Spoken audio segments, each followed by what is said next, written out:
सरस्वतीं व्यासम्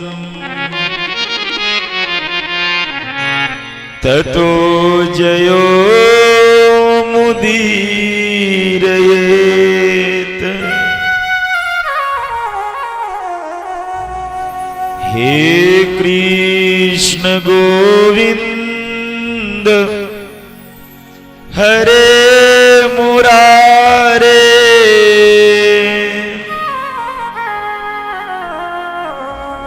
हे नाथ नारायण वासुदेव।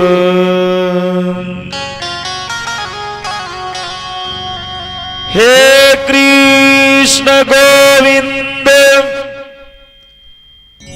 मुकुंद कृष्ण,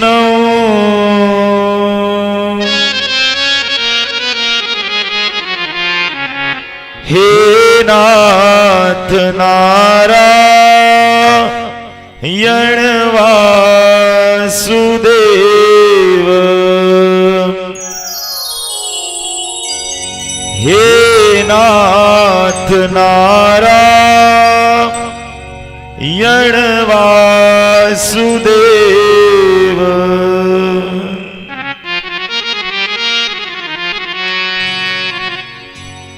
करारविंदेन पदारविंदम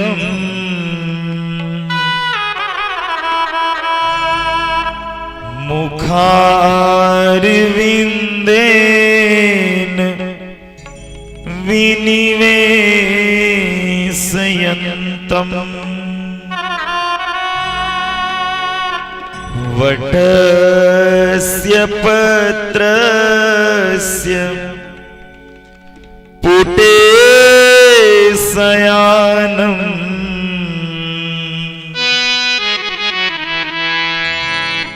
बालं मुकुन्दं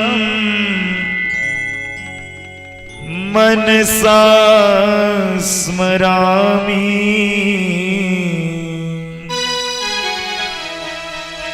बालं मुकुन्दं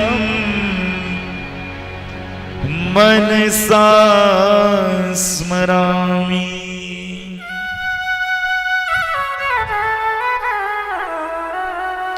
श्री कृष्ण गोविंद हरे मुरारे, हे नाथ नारायण वासुदेव। हे कृष्ण गोविंद हरे मुरारे, हे नाथ नारायण वासुदेव। जिह्वे पिबश्वामृतमेत देव, गोविंद दामोदर माधवेति। गोविंद दामोदर माधवेति, गोविंद दामोदर माधवेति, गोविंद दामोदर माधवेति, गोविंद दामोदर माधवेति। विघ्नेतु कामाखिल गोप कन्या, मुरारी पादार्पित चित वृत्ति। वध्यादिकं वो वशाद वोचत्, गोविंद दामोदर माधवेति। गृहे गृहे गोपवधू कदम्बा, सर्वे मिलित्वा समवाप्य योगम्। पुण्यानि नामानि पठन्ति नित्यम्, गोविंद दामोदर माधवेति। जिह्वे सदैवं भज सुन्दराणि, नामानि कृष्णस्य मनोहराणि। समस्त भक्तार्थिनां दामोदर माधवेति सुखा वशानि इदमेव सारं दुःखा वसानि इदमेव ज्ञेयं देहा वसानि इदमेव जाप्यं गोविन्द दामोदर माधवेति जीवे रसज्ञे मधुर प्रिया त्वं सत्यं हितं त्वां परमं वदामि आवर्ण्यने त्वं मधुराक्षराणि गोविन्द दामोदर माधवेति त्वामि वयाचे मम देहि जिह्वे समागते मन्धरे कृतान्ते वक्तव्यमेवं मधुरं सुभक्त्या गोविन्द दामोदर माधवेति श्री कृष्ण गोकुलेश गोपाल गोवर्धनं नाथ विष्णु जीवे पिबस्वामृतमेत देव गोविन्द दामोदर माधवेति गोविन्द दामोदर माधवेति गोविन्द दामोदर माधवेति। प्रेम से बोलिए लक्ष्मी नारायण भगवान की जय, श्री कृष्णचंद्र महाराज की जय हो। प्रेम से बोलिए श्रीमद् भागवत महापुराण की जय हो। हरि ओम।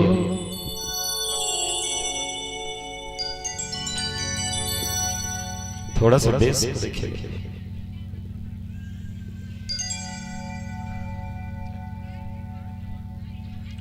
हरि हरि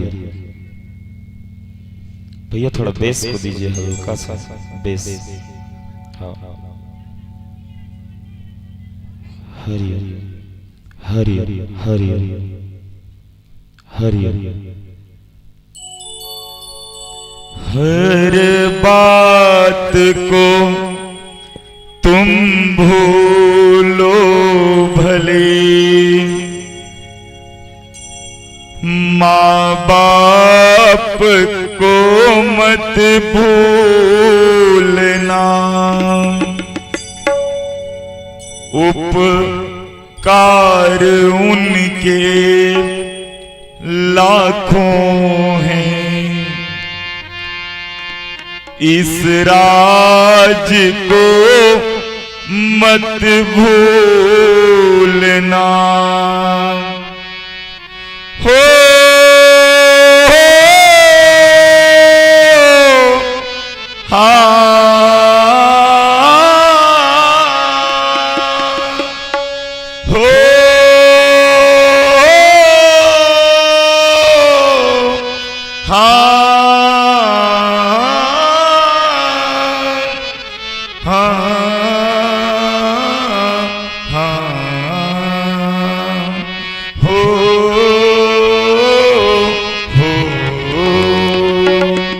हर बात को तुम बोलो भले, माँ बाप को तुम मत भूलना।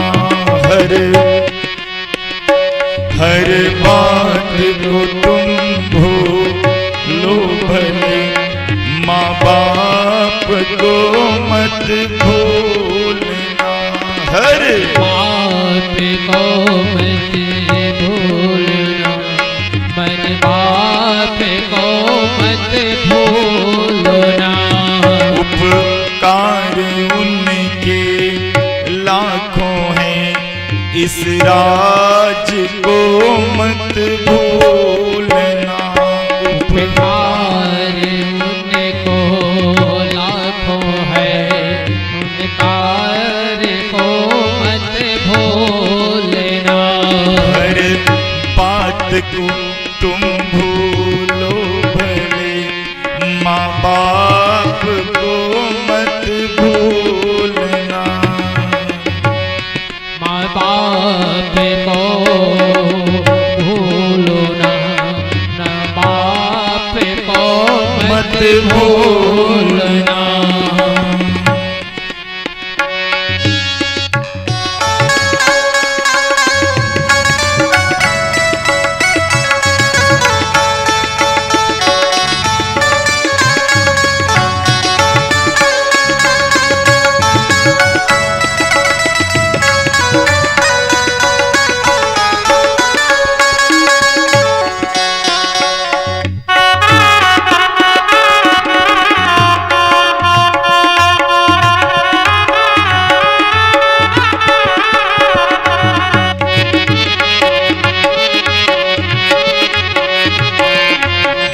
संसार में तुझको बुलाया है, तब तेरी सूरत पाई है। संसार में तुझको बुलाया है, इन पावन लोगों के दिल को पत्थर बन तू मत तोड़ना। हर बात को तुम भूलो भले, माँ बाप को मत भूलना। हर बात को तुम भूलो भले, माँ बाप को मत भूलना।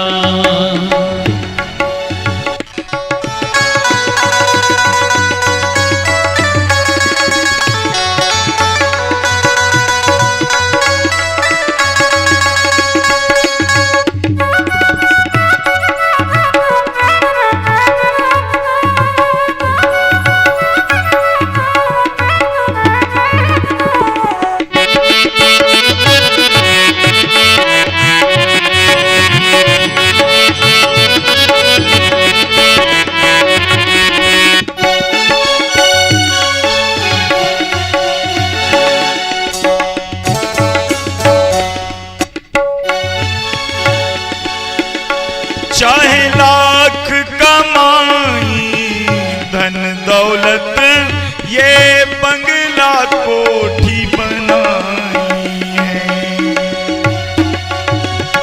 चाहे लाख कमाई धन दौलत, ये बंगला कोठी बनाई।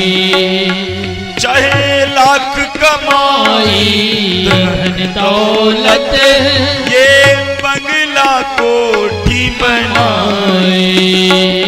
माँ बाप बिना ना खुश ये तेरे, बेकार किए तो कमाई है।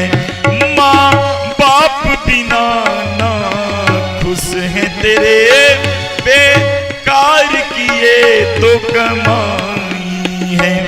यह लाख नहीं यह खाक है सब, इस राज को मत भूलना। यह लाख नहीं यह खाक है सब, इस राज को मत भूलना। हर बात को तुम भूलो भले, माँ बाप को मत भूलना। उपकार उनके लाखों हैं, इस राज को मत भूलना। उपकार लाज है, माँ बाप को मत भूलना। इस राज को मत भूलना, माँ बाप को मत भूलना। इस राज को मत भूलना, माँ बाप को मत तुम भूलना।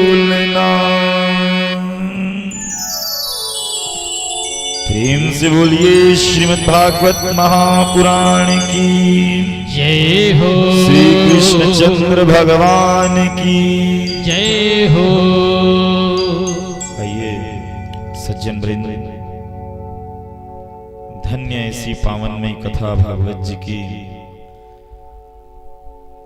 अखिल कोटि ब्रह्मांड नायक राजराजेश्वर भगवान श्री कृष्ण, भगवान श्री मधुसूदन, भगवान श्री नारायण, जिसकी असीम कृपा के बल पर श्रीमद् भागवत रूपी ज्ञान गंगा ये मंदाकिनी आपके मध्य, आपके परिवारी जन, आपके आत्मीय जन के मध्य आवाहित हुई है। भागवत जी की कथा आज चतुर्थ दिवस में प्रेम प्रवेश कर रही है। तृतीय दिवस तक कथा आपने श्रवण किया। कथा आज कृष्ण जन्म की ओर है। शुभ कार्तिक का मास चल रहा है, दीपावली का पर्व जो है, और इसी सानिध्य में भगवत कृपा प्राप्ति हमको हो रही है। कार्तिक का जो महीना है ना, और मार्गशीर्ष का जो महीना है, 2 महीना, ये पूरा 12 महीना में सबसे श्रेष्ठ माह में गिनती है, सबसे श्रेष्ठ माह है दोनों। और धन्य है ऐसे महीने में श्रीमद् भागवत रूपी ज्ञान गंगा का हमारे कर्ण माध्यम में प्रवेश हो पाना। भगवती की कृपा है, भगवत जी की कृपा है कि ऐसा कृपा हमको प्राप्त हो रहा है। आज श्रीमद् भागवत में भगीरथ की भूमिका में इस कथा के आयोजक श्रीमान राम कुमार साहू जी एवं इनके सुपुत्र तुलसी साहू, लक्ष्मी साहू जी, इनके सानिध्य में ऐसी मानस कथा, ऐसा संयम ज्ञान यज्ञ का आवाहन किया गया है। माता स्वर्गीय मान कुंवर की स्मृति में उनके वैकुंठ पर प्राप्ति है, तो आज ऐसा कथा जो है हमारे मध्य आवाहित हुई है। मैं भगवान से कामना करूंगा कि माता जी को मोक्षत्व की प्राप्ति करावे, वैकुंठ धाम की प्राप्ति करावे। सज्जन वृंद, भागवत रूपी मंदाग्नि जहां पे भी होती है ना, तो मृतात्मा जो है वहीं आकर के बैठ जाता है। हम अपने इन चक्षुओं से उस मृतात्मा को नहीं देख पा रहे हैं, लेकिन मैं इतना दावे के साथ कह सकता हूं कि वो मृतात्मा जो है, वो माता जो है हमको बराबर देख रही होगी, क्योंकि आत्म तत्व होने के बाद में ना अज्ञानता मिट जाती है। अभी हम लोग सब अज्ञान में जी रहे हैं। एक शब्द है जीवात्मा, जीव अलग है और आत्मा अलग है। जीव भी उसी को कहा जाता है और आत्मा भी उसी को कहा जाता है। जीव का पर्यायवाची आत्मा, आत्मा का पर्यायवाची जीव। जीव भी उसी को कहते हैं, आत्मा भी उसी को कहते हैं, लेकिन दोनों में अंतर क्या है पता है? जो अज्ञानी है वो जीव है, और जो ज्ञानवान है वही आत्मा है। जो नश्वर है वही जीव है, और जो अजर अमर है वही आत्मा है। महाराज कहते हैं आत्मा कभी नहीं मरती है। नैनम छिदन्ति शस्त्राणि नैनम धति पावक न चैनं कलिद्यापो न शोष्यति मारुता। न आत्मा को अग्नि जला सकती है, न वायु सुखा सकती है, न पानी गीला कर सकती है, न शस्त्र काट सकती है। आत्मा सदैव अजर है, अमर है।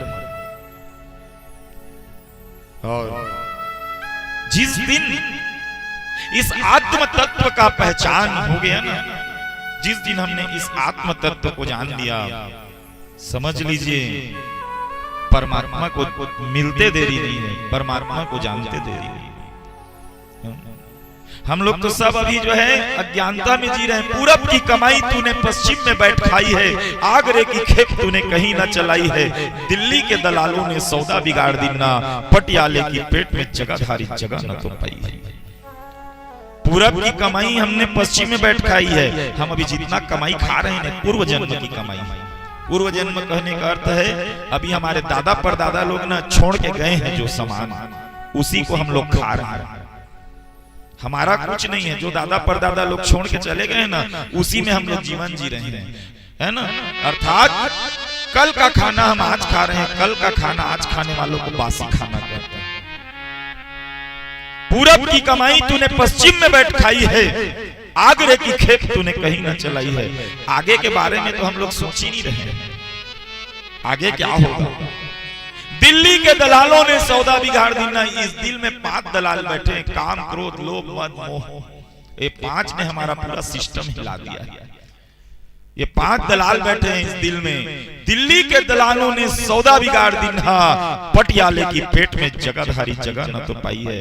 इस पेट के इस भूख के चलते ना जगह नहीं मिल रहा महाराज। और उतने में भी अगर हरि नाम का चिंतन हो जा रहा है तो हमसे बड़ा सौभाग्यशाली कोई नहीं। उतने में अगर हमको भगवत कथा प्राप्ति हो जा रही है तो हमसे सौभाग्यमान कोई नहीं है। सज्जन वृंद, श्रीमद् भागवत की कथा अनुपम है। इस कथा में बैठने से पत्थर दिल भी पिघल जाता है, मोम हो जाता है। इस कथा के प्रारंभ करने के पूर्व हमको लगते रहता है कैसे कथा होगी, कैसे क्या होगा, कैसे इतना बड़ा आयोजन हम संपूर्ण करेंगे। लेकिन कथा जब चालू होता है ना तो उत्साह अपने आप बढ़ जाता है। क्योंकि सोचिए भगवान जिसके घर में आकर के स्वयं विराजमान हो जाए। जिस दिन हम पहले दिन आए थे ना यहाँ पे, उस दिन खाली जगह था एक, लेकिन जैसे ही हमारा भागवत यहाँ प्रवेश हुआ ना तो ये जो है जगह भी गम गम गम गम करने लगा था। इतनी शक्ति रहती है। ये जगह भी जो है ऐसा लगा महाराज कि स्वयं भगवान कृष्ण का डेरा यहाँ पे बस गया। यहाँ का हवा जो है अलग बदल गया। तो भगवान भी ना भक्त की निष्ठा के कारण में बैठ जाते। कोई भी मंदिर में ना भगवान अपने मन से आके नहीं बैठते, भक्त की निष्ठा ही पत्थर को भगवान बनाती है। भक्त की निष्ठा। आज पूरी कथा ना भक्त और भगवान की कथा है। हरि थोड़ा टक रहा भैया, देखिएगा।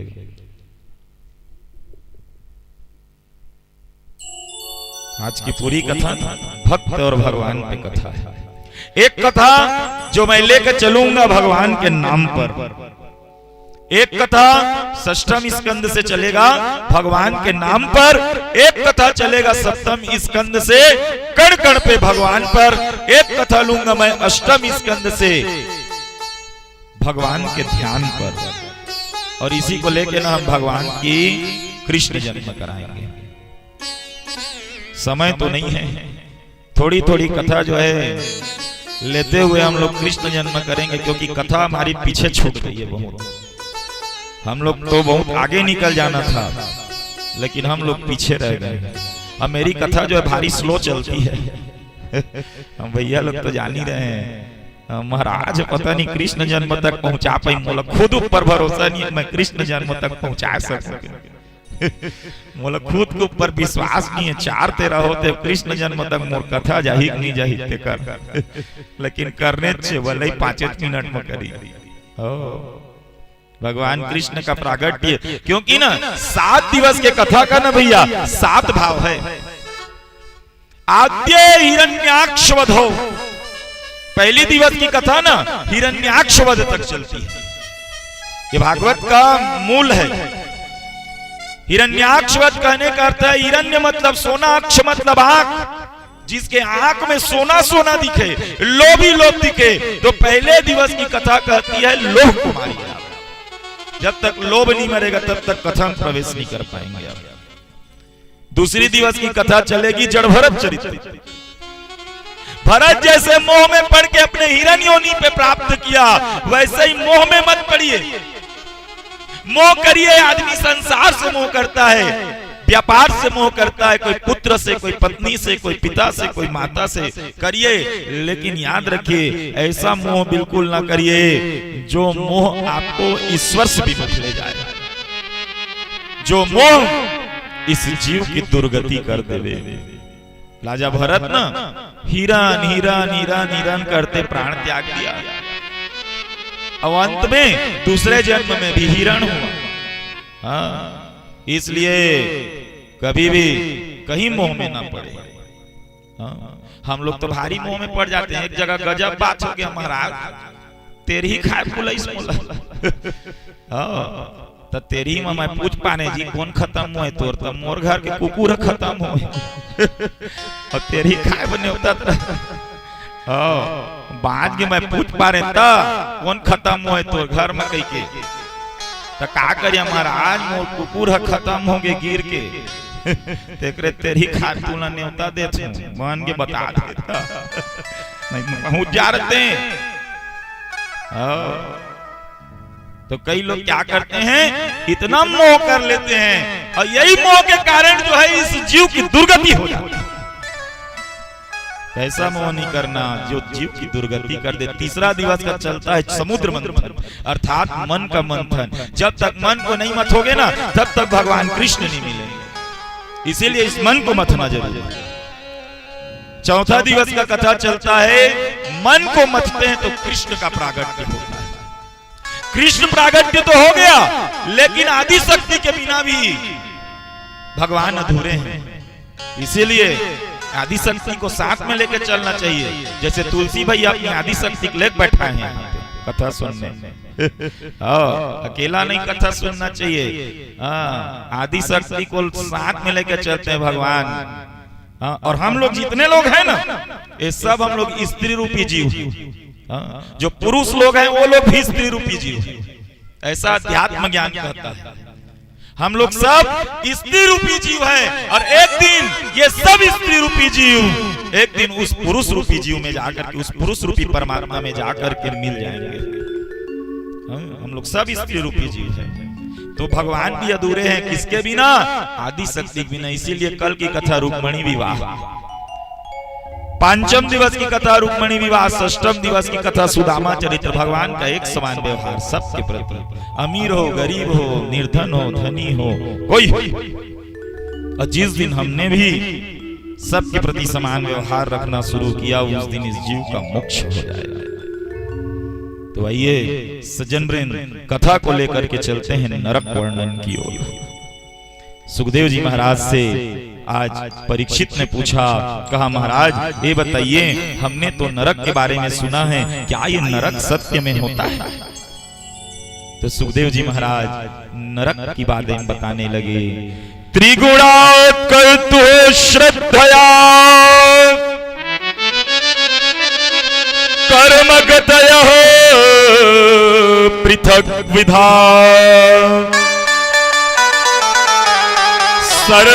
सर्वाएव सर्वस्य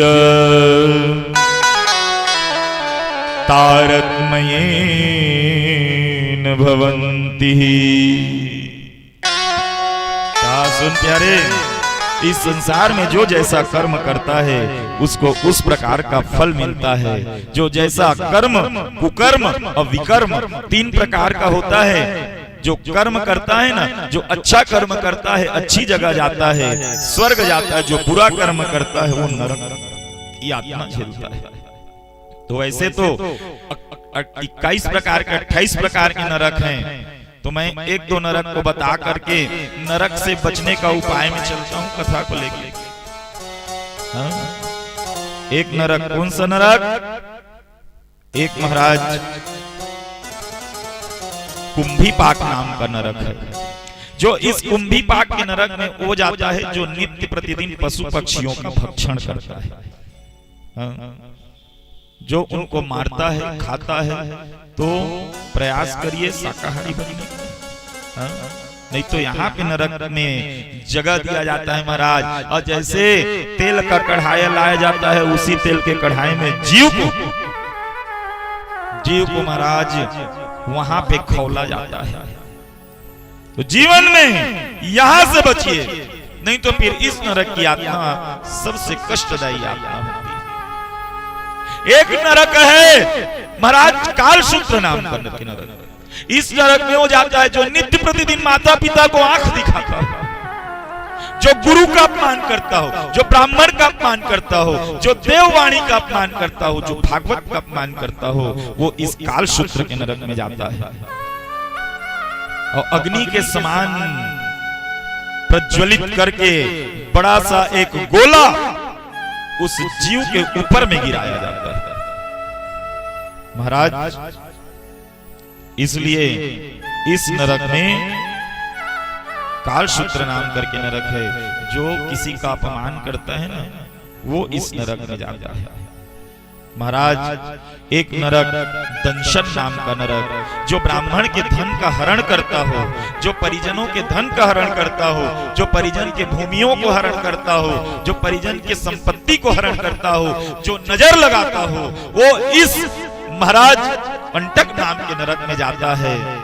और इस नरक में जाने के बाद बड़े बड़े कांटे लाते हैं यमराज, और उस कांटे से चुभवाते हैं। एक नरक होता है वज्रकंटक नाम करके नरक। इस नरक में वो जाता है महाराज, जो पराई स्त्री को दृष्टि देखता है वो इस नरक में जाता है। तो अलग अलग नरक और अलग अलग यातनाएं हैं महाराज। 28 प्रकार के नरकों का वर्णन किया और इतने नरक के बाद में अब मैं आपको कथा को लेकर के चल रहा हूँ इस नरक से बचने का उपाय की ओर। हमको इस नरक के बारे में नहीं जानना है, हमको जानना है कि इस नरक से बचने का क्या उपाय है। और इसी के संदर्भ में परीक्षित को सुखदेव जी महाराज ने अजामिलोपाख्यान की कथा श्रवण कराई है। अजामिलोपाख्यान की एक अजामिल जी महाराज की कथा। इसीलिए कभी भी सज्जन वृंद जो भी कर रहे हैं बहुत सोच समझ के करिए, सत्कर्म का आश्रय लीजिए, सत्संग का आश्रय लीजिए, क्योंकि नरक जो है ना बहुत कष्टकारी है। वैतरणी नदी है नरक में, मांस मज्जा की नदी है। यमराज धकेल देते हैं मांस मज्जा की उस नदी को तोड़ते हुए, आओ मेरे पास। 16 द्वार हैं, 16 नगर हैं, 4 दरवाजे हैं यमराज के। जीव जो है ना निरंतर निरंतर घूमते हुए पार करते उस यमराज में पहुंचता है यमलोक में। आसान नहीं है। 15 दिन 1 महीना में ना जीव जो है 1 दिन रुकता है। किस दिन? अमावस्या के दिन। 1 महीना में 1 दिन जीव जो है भ्रमण कर रहा है एक दरवाजा, एक नगर, और 1 दिन अमावस्या के दिन जीव जो है ठहरता है। मात्र 1 दिन विराम मिलता है। इसीलिए आत्मा को खाना नहीं मिलता, पानी नहीं मिलती, खाने के लिए तरसता है, पानी के लिए तरसता है। महाराज हवा पी पी करके चलने लगता है, हवा पी पी करके। और आत्मा का आकार कितना है पता है? श्री गरुड़ पुराण कहती है अंगुष्ठ मात्रेण, अंगूठा के समान हमारी आत्मा है। एक संत अच्छा कहते हैं कि महाराज आत्मा तो अंगुष्ठ के समान ही होती है, लेकिन ना आत्मा का जो प्रकाश है ना वो जिस शरीर में जाता है ना तो उतना तक हो जाता है। जैसे आत्मा जो है चींटी के आकार में जाता है ना, चींटी के शरीर में तो चींटी के आकार का हो जाता है, हाथी के शरीर में जाता है तो हाथी के आकार में हो जाता है। एक भैया ने मेरे को बहुत अच्छा प्रश्न किया, एक भागवत में मैं बैठा था तो उन्होंने कहा महाराज जब शरीर यहीं छूट जाता है और आत्मा निकल जाती है शरीर से तो वहां यमराज जो दुख देते हैं, जो कष्ट देते हैं, वो किसको दर्द होता है? हमारा शरीर तो यहीं छूट गया है, तो वहां वो दर्द किसको होगा? क्या कष्ट जो है आत्मा को ही दिया जाता है या कोई शरीर दिया जाता है? तो सुनो प्यारे, जितना जो तकलीफ है ना वो सब तकलीफ आत्मा का है।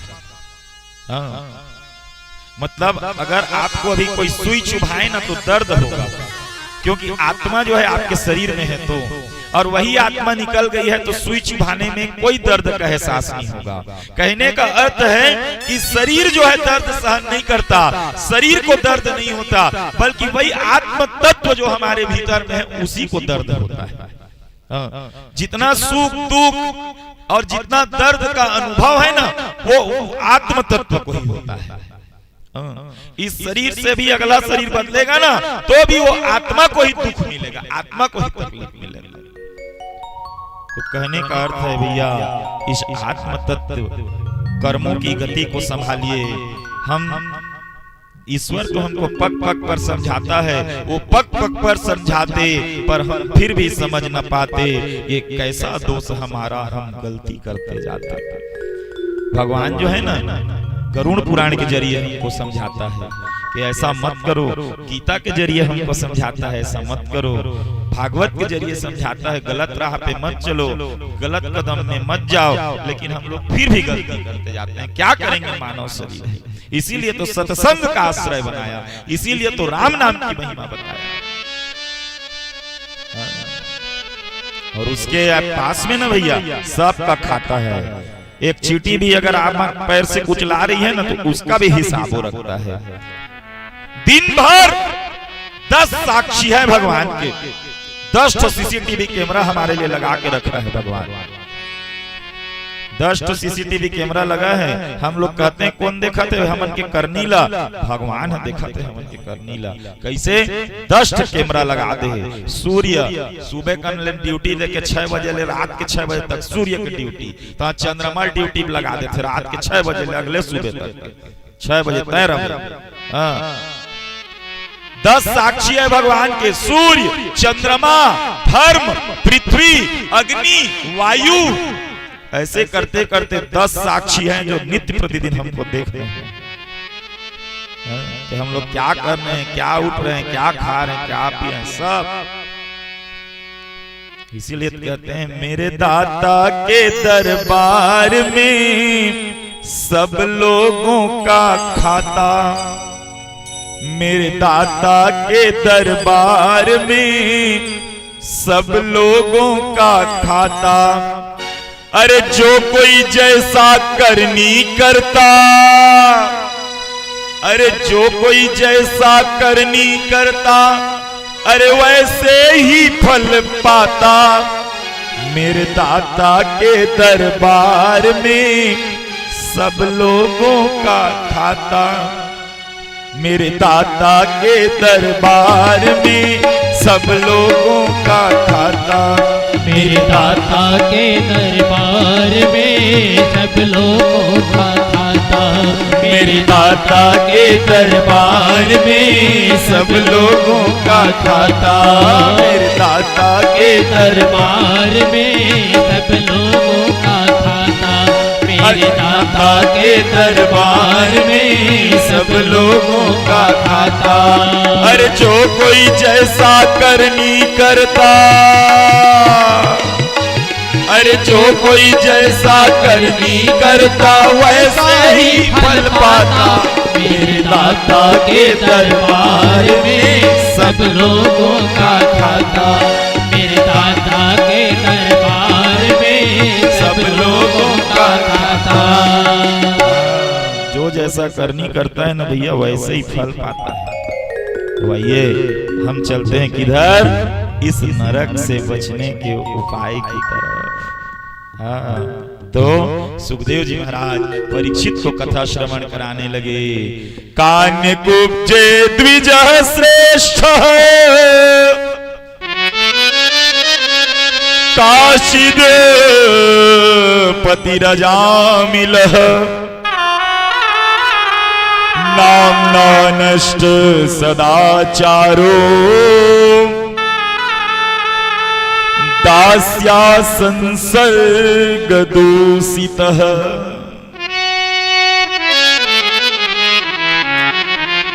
एक महाराज हुए भैया, कौन? अजामिल नाम करके। अजामिल कहने का अर्थ समझते हैं, अज मतलब भगवान का नाम और मिल मतलब मिलना। एक न एक दिन आप सबको जा करके भगवान में ही मिलना है। तो अजामिल नाम करके ब्राह्मण, बढ़िया सा परिवार था, वेद पाटी ब्राह्मण था। तपसा ब्रह्मचर्येण यम नियम तपस्या ब्रह्मचर्य, जो ब्राह्मण का 8 योग होता है, अष्टांग योग 9 नियम होते हैं, उस सब नियमों में पारंगत था।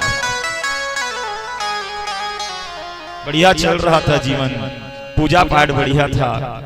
महाराज एक दिन पिताजी प्रातः प्रातः उठे, कहा अजामिल जान, अरे आज मैं पूजा कर रहा हूं, तू बगीचे से पुष्प तोड़ के ले आ, पुष्प ले आना बगीचे से। कहा जो पिताजी जो आज्ञा। मैं अभी गया लेके आया। अब बगीचे में पुष्प तोड़ने गया था महाराज, तभी पुष्प तोड़ते तोड़ते अजामिल की दृष्टि जो है एक जगह पे पड़ी। कहा कहां पे? एक शराबी था, मदिरा में धुत था महाराज, और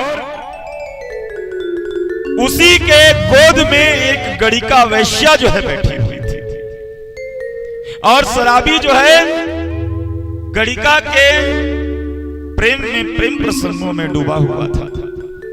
अब देखिए पुष्प तोड़ रहा था वो, अब पुष्प तोड़ते तोड़ते आज अजामिल जी की नजर उस गणिका के प्रसंगों में चला गया। और गणिका को देख करके आज महाराज जिस पुष्प को तोड़ रहा था ना, तो आज जिस आंख में उपासना है उसी आंख से वासना जो है प्रवेश करने लगी। वासना प्रवेश करने लगी। उपासना के लिए पुष्प तोड़ रहा है, लेकिन वासना प्रवेश करने लगी। इसीलिए उपासक को सदैव सजग रहना चाहिए, सावधान रहना चाहिए, क्योंकि ये वासना बड़े बड़े का महाराज उपासना पे भारी पड़ जाती है। इसलिए हमेशा उपासक को जो अच्छे जगह पे बैठा हो कथा श्रवण करने के लिए, उसको हम सदैव वासना से दूर रहना चाहिए। आज इस उपासना में वासना का प्रवेश होने लगा, हावी हो गई। एक बार क्या हुआ पता है? एक बार प्रभु सुख आसीना, लक्ष्मण बचन कहे छलहीना। लक्ष्मण जी महाराज ने ना भगवान राम से पंचवटी में प्रश्न किया। महाराज मुझे ज्ञान के बारे में बताइए, भक्ति के बारे में बताइए, वैराग्य के बारे में बताइए। तो पंचवटी में भारी ज्ञान दिया राम जी ने, बहुत ज्ञान। मैं और तोर तोड़ते माया, सब के बारे में बताया, माया के बारे में बताया, ज्ञान के बारे में बताया, वैराग्य के बारे में बताया, सब के बारे में बताया महाराज। और जैसे ही घर को आए ना, तो अगले दिन की बात है, ज्ञानी ज्ञान दे दिया और लेने वाले ने ज्ञान ले लिया। और अगले दिन हुआ क्या पता है? इन्हीं के घर में ना वासना प्रवेश करने लगी। वासना कौन? शूर्पणखा। शूर्पणखा रावण के बहिनी। और शूर्पणखा रूपी वासना प्रवेश करने लगी ना, तो सबसे पहले वासना किसके पास गई? सबसे पहले वो वासना गई भगवान राम के पास। और राम जी के पास में गई ना। राम कौन? ज्ञानी तत्व, जिसने लक्ष्मण को ज्ञान दिया है, और उसके पास में गई वासना। तो भगवान राम ने किया क्या? भगवान राम ने अपना मुख बदल करके सीता की ओर कर लिया। सीता कौन है? सीता है भक्ति। तो जीवन में, ज्ञानी के जीवन में जब भी वासना प्रवेश करने लगे, तो उसका जो ध्यान है ना, वो भक्ति की ओर हो जानी चाहिए। और उसके बाद में शूर्पणखा का वहां जोर नहीं चला, तो वही वासना रूपी शूर्पणखा लक्ष्मण के पास गई। लक्ष्मण कौन है? बैरागी। अब बैरागी के जीवन में जब वासना प्रवेश करने लगे, तो बैरागी ने किया क्या? बैरागी जो है ना, अपना मुख बदल करके सीता के चरणों को देखने लगा है। मुख बदल लिया, चरणों को देखने लगा, भक्ति के चरणों को। बैरागी को चाहिए कि अगर उसके जीवन में वासना प्रवेश करने लगे, तो उसका ध्यान जो है भक्तों की ओर हो जानी चाहिए। और वही वासना रूपी शूर्पणखा जब सीता के पास गई। सीता कौन है? भक्ति। और भक्त के जीवन में जब वासना प्रवेश करने लगे ना, तो सीता ने अपना ध्यान भगवान राम के मुख की ओर कर दिया। तो जब भी भक्त के जीवन में वासना प्रवेश होने लगे, तो उसका ध्यान हमेशा भगवान के मुख की ओर होनी चाहिए। ज्ञानी के जीवन में वासना प्रवेश करने लगे, तो उसका ध्यान भक्ति की ओर। वैरागी के जीवन में प्रवेश करने लगे, तो उसका ध्यान भक्त के ओर, भक्त के चरणों की ओर। और महाराज जब भक्त के पास वासना प्रवेश करने लगे, तो उसका ध्यान भगवान के मुख की ओर होनी चाहिए। तो वासना जो है ना भैया, उपासना पे हावी हो जाती है कभी कभी, इसलिए दूर रहनी चाहिए। कहा अजामिल जो है कि महाराज के पास में आज वासना आई, लेकिन खिंचाते खिंचाते चला गया, फूल की टोकरी वहीं पे फेंक दी महाराज।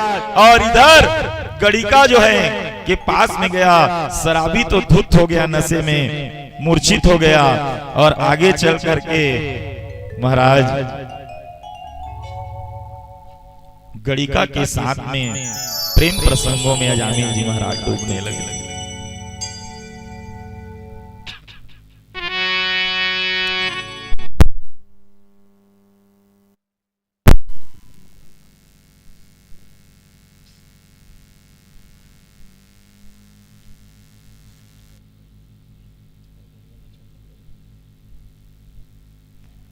हरि हरि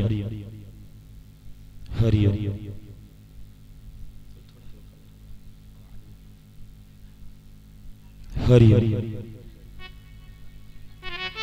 सज्जन वृंद,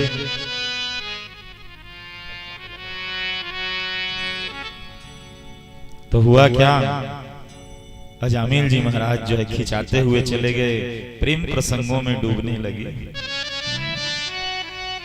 लेकिन गणिका को कहा, देखो हम लोग पाप कर रहे हैं, अब पाप की शुरुआत ना चोरी चोरी हो रही है। तो हम लोग रात के अंधेरे में मिलेंगे, क्योंकि दिन के उजाले में मिलेंगे ना तो गांव वालों को पता चल जाएगा, इसलिए हम लोग रात के अंधेरे में मिलेंगे। कहा कोई बात नहीं, पाप की शुरुआत वहीं से होती है। हम लोग तो सब बढ़िया दिख रहे हैं ऊपर से, लेकिन अंदर से कैसे? हमारा जो है स्वभाव ऊपर से तो अच्छा है, लेकिन हम अंदर से कैसे हैं? कहा महाराज, इसीलिए ना भगवान हनुमान जी भी ना दिन को लंका नहीं गए, रात को गए। कहा मैं दिन को लंका जाऊंगा तो रावण से बड़ा पुजारी इस संसार में कोई नहीं है। मैं एक काम करता हूँ, रावण को मैं अकेले में जाके देखता हूँ, अकेले में कैसा है। तो रावण को के लिए लंका गए ना हनुमान जी, तो दिन में नहीं गए, रात में गए। और रात में गए तो देखा क्या, मंदिर मंदिर प्रतिकर शोधा, देखे जहां था अग्नि जोधा, और गए दशानन मंदिर माही, तो कहीं विचित्र कहा। जब देखा ना तो जो रावण दिन को बढ़िया रुद्राभिषेक करता था, वो रात्र में विषय भोग में डूबा था। तो कहने का अर्थ है महाराज, पाप की शुरुआत भी ना अंधेरे में होती है, अकेले से होती है। हम दिन के उजाले में तो बने ठने हैं, अकेले में कैसे? महाराज आज गए, प्रेम प्रसंगों में डूबने लगे। धीरे धीरे पता चला, एक दिन 2 दिन 4 दिन करते किसी को पता नहीं चला, लेकिन कब तक छिपता पाप। एक दिन पता चली गया महाराज, बात पिताजी के कानों तक चली गई। अजामिल को बुलाया, कहे अजामिल इधर आ, मैं ये क्या सुन रहा हूं अजामिल? हाँ, तू किसी गणिका के संसर्ग में है। ए अजामिल, अभी भी सुधर जा, नहीं तो मुझसे बुरा कोई नहीं होगा, मैं तुझे यहां भगा दूंगा। मैं तेरी पत्नी है, बच्चे हैं, इधर को देख। लेकिन महाराज, पाप में डूबा ग्रस्त इंसान को आज जितना भी समझाओ, उसके समझ में नहीं आने वाला। समय गुजरा, लेकिन महाराज आज पिताजी को पता चला, पिताजी ने डांट लगाई, अजामिल को दिल से बुरा लगा। देखते देखते आज अजामिल जी महाराज ने गणिका का हाथ पकड़ा, और गणिका का हाथ पकड़ करके आज पिताजी के सामने ला करके रख दिया। हे पिताजी, देखिए जिसकी बात कर रहे हो ना, जिस गणिका की, वो यही गणिका है, और एक इसी गणिका से मैं प्रेम करता हूँ। अब मैं जो है इसके साथ में विवाह करूंगा। पिताजी जो है डंडे लेकर के आए महाराज, अजामिल को फटकार लगाई, आज के बाद तू इस डेहरी में कदम मत रखना, मेरे घर में मत आना, आज से सब तेरे लिए मर गए, पत्नी बच्चे परिवार, आज से कोई नहीं है तू हमारा। महाराज बाहर निकाला गया, अजामिल जी को बाहर निकाला गया तो गांव गांव वाले लोग के पास जाके मिले। तो जिसका चरित्र गिर जाता है ना, वो गांव में भी जगह नहीं मिले उसको, चरित्र गिर गया। जो वेद पाठी ब्राह्मण था महाराज, पूजा पाठ करने वाला था, गांव में लोग उनको बात जाते थे तो दंडवत प्रणाम किया करते थे, आसन दिया करते थे, पूजा किया करते थे। वही अजामिल जी महाराज जगह जगह गांव में दरवाजा खटखटाया, किसी ने महाराज अजामिल को बैठ तक नहीं कहा। ये अजामिल को पूरे गांव भर में डिंडोरा पिटवा दिया गया, कोई अजामिल को शरण नहीं देगा। महाराज जी का जजमानी छूट गया, सब बंद हो गया, और अजामिल जी को गांव वालों ने भी फटकार लगा करके बाहर कर दिया। तो जीवन में ना पूजा होती है ना भैया, तो केवल और केवल चरित्र की पूजा होती है। इस चरित्र को बचा करके चलना पड़ता है। चरित्र एक बार गिर गया ना चरित्र तो दोबारा उठ नहीं सकता है। ये जीवन ना भैया 3 प्रकार का होता है। एक जीवन जो एक बार गिरा अब कभी उठा ही नहीं। दूसरा प्रकार का जीवन जो जीवन कभी गिरा ही नहीं, जो चरित्र कभी गिरा ही नहीं। और तीसरा प्रकार का जीवन, तीसरा प्रकार का चरित्र जो एक बार गिर रहा था लेकिन बीच में फिर उड़ गया। रामचरितमानस में ना दादा 2 कथा चलती है। एक कथा नारद जी महाराज की। नारद जी महाराज देवर्षि, नारद जी महाराज देवतत्व, नारद जी महाराज बड़े बड़े लोगों को ज्ञान देने वाले, त्रिकालदर्शी। नारद जी महाराज गुरु तत्व। लेकिन नारद जी महाराज का चरित्र गिरने लगा। कब? एक दिन उसने विश्व मोहिनी को देखा और मोहित हो गया। नारद जी का चरित्र गिरने लगा। गिर तो रहा था लेकिन बीच में उठ गया। क्यों? क्योंकि उसने वक्त रहते अपने हितैषी को पहचान लिया। कहा मोरे हित हरि सम नहीं को, मेरा हरि के समान हितैषी नहीं है। इसलिए नारद जी महाराज ने नारायण के पास गुहार लगाई। चरित्र गिर रहा था लेकिन नारद जी महाराज ने कहा, महाराज, नारद जी महाराज नारायण के पास गए, हे हरि वही करिए जिसमें मेरा हित हो जाए। करऊं सुबह की दास में तोरा, जही विधि हो ही नाथ हित मोरा। तो हितैषी अच्छा निकल गया, भगवान अच्छे निकल गए। इसलिए नारद जी का चरित्र गिर रहा था, हितैषी अच्छा निकला कि ऊपर उड़ गया। एक चरित्र दूसरी कथा चलती है रामचरितमानस में, प्रताप भानु की कथा। प्रताप भानु की कथा चलती है ना, वो अपनी गुरु की नहीं सुनता है, अपनी हितैषी की नहीं सुनता है।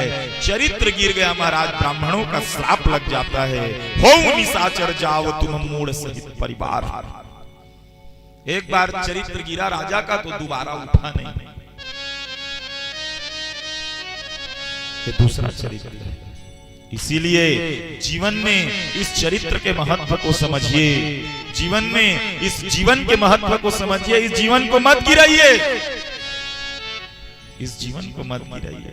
इस जीवन में एक दूसरे के महत्व को भी समझना जरूरी है। पति को पत्नी के महत्व को समझना जरूरी है, पत्नी को पति के महत्व को समझना जरूरी है, माता पिता के महत्व को समझना जरूरी है, गुरु के महत्व को समझना जरूरी है। इस जीवन के महत्व को समझना जरूरी है।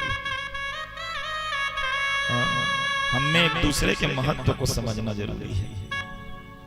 इसीलिए एक कवि जो है ना बहुत अच्छी लाइन लिखते हैं, 2 लाइन मैं आपको सुना दूं।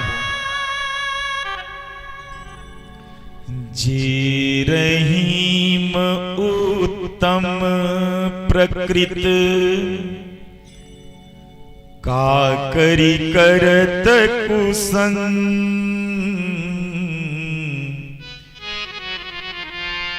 जी रहीम उत्तम प्रकृत,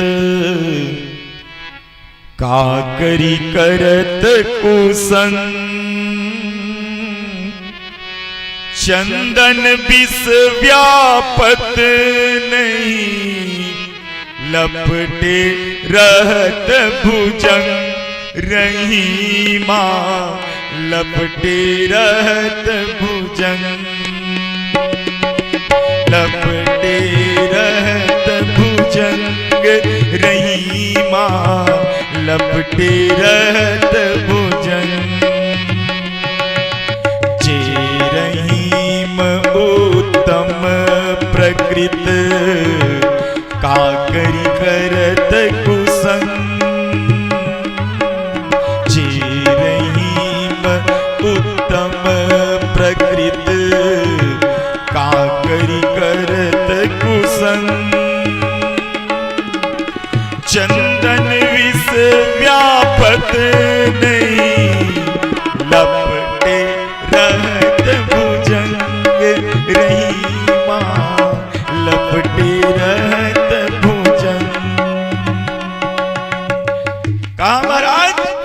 लपटे रहत पूजन।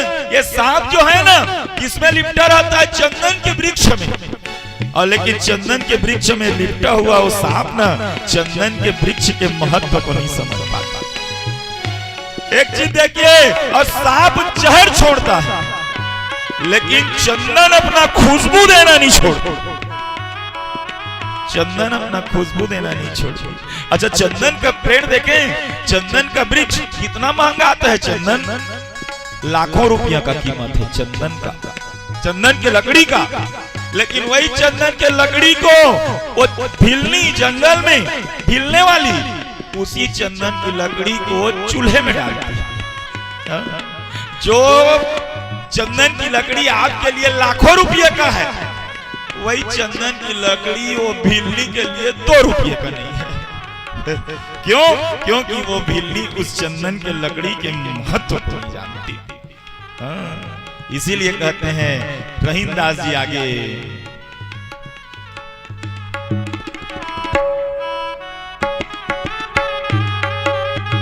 रहीमदास जी कहते हैं आगे भी,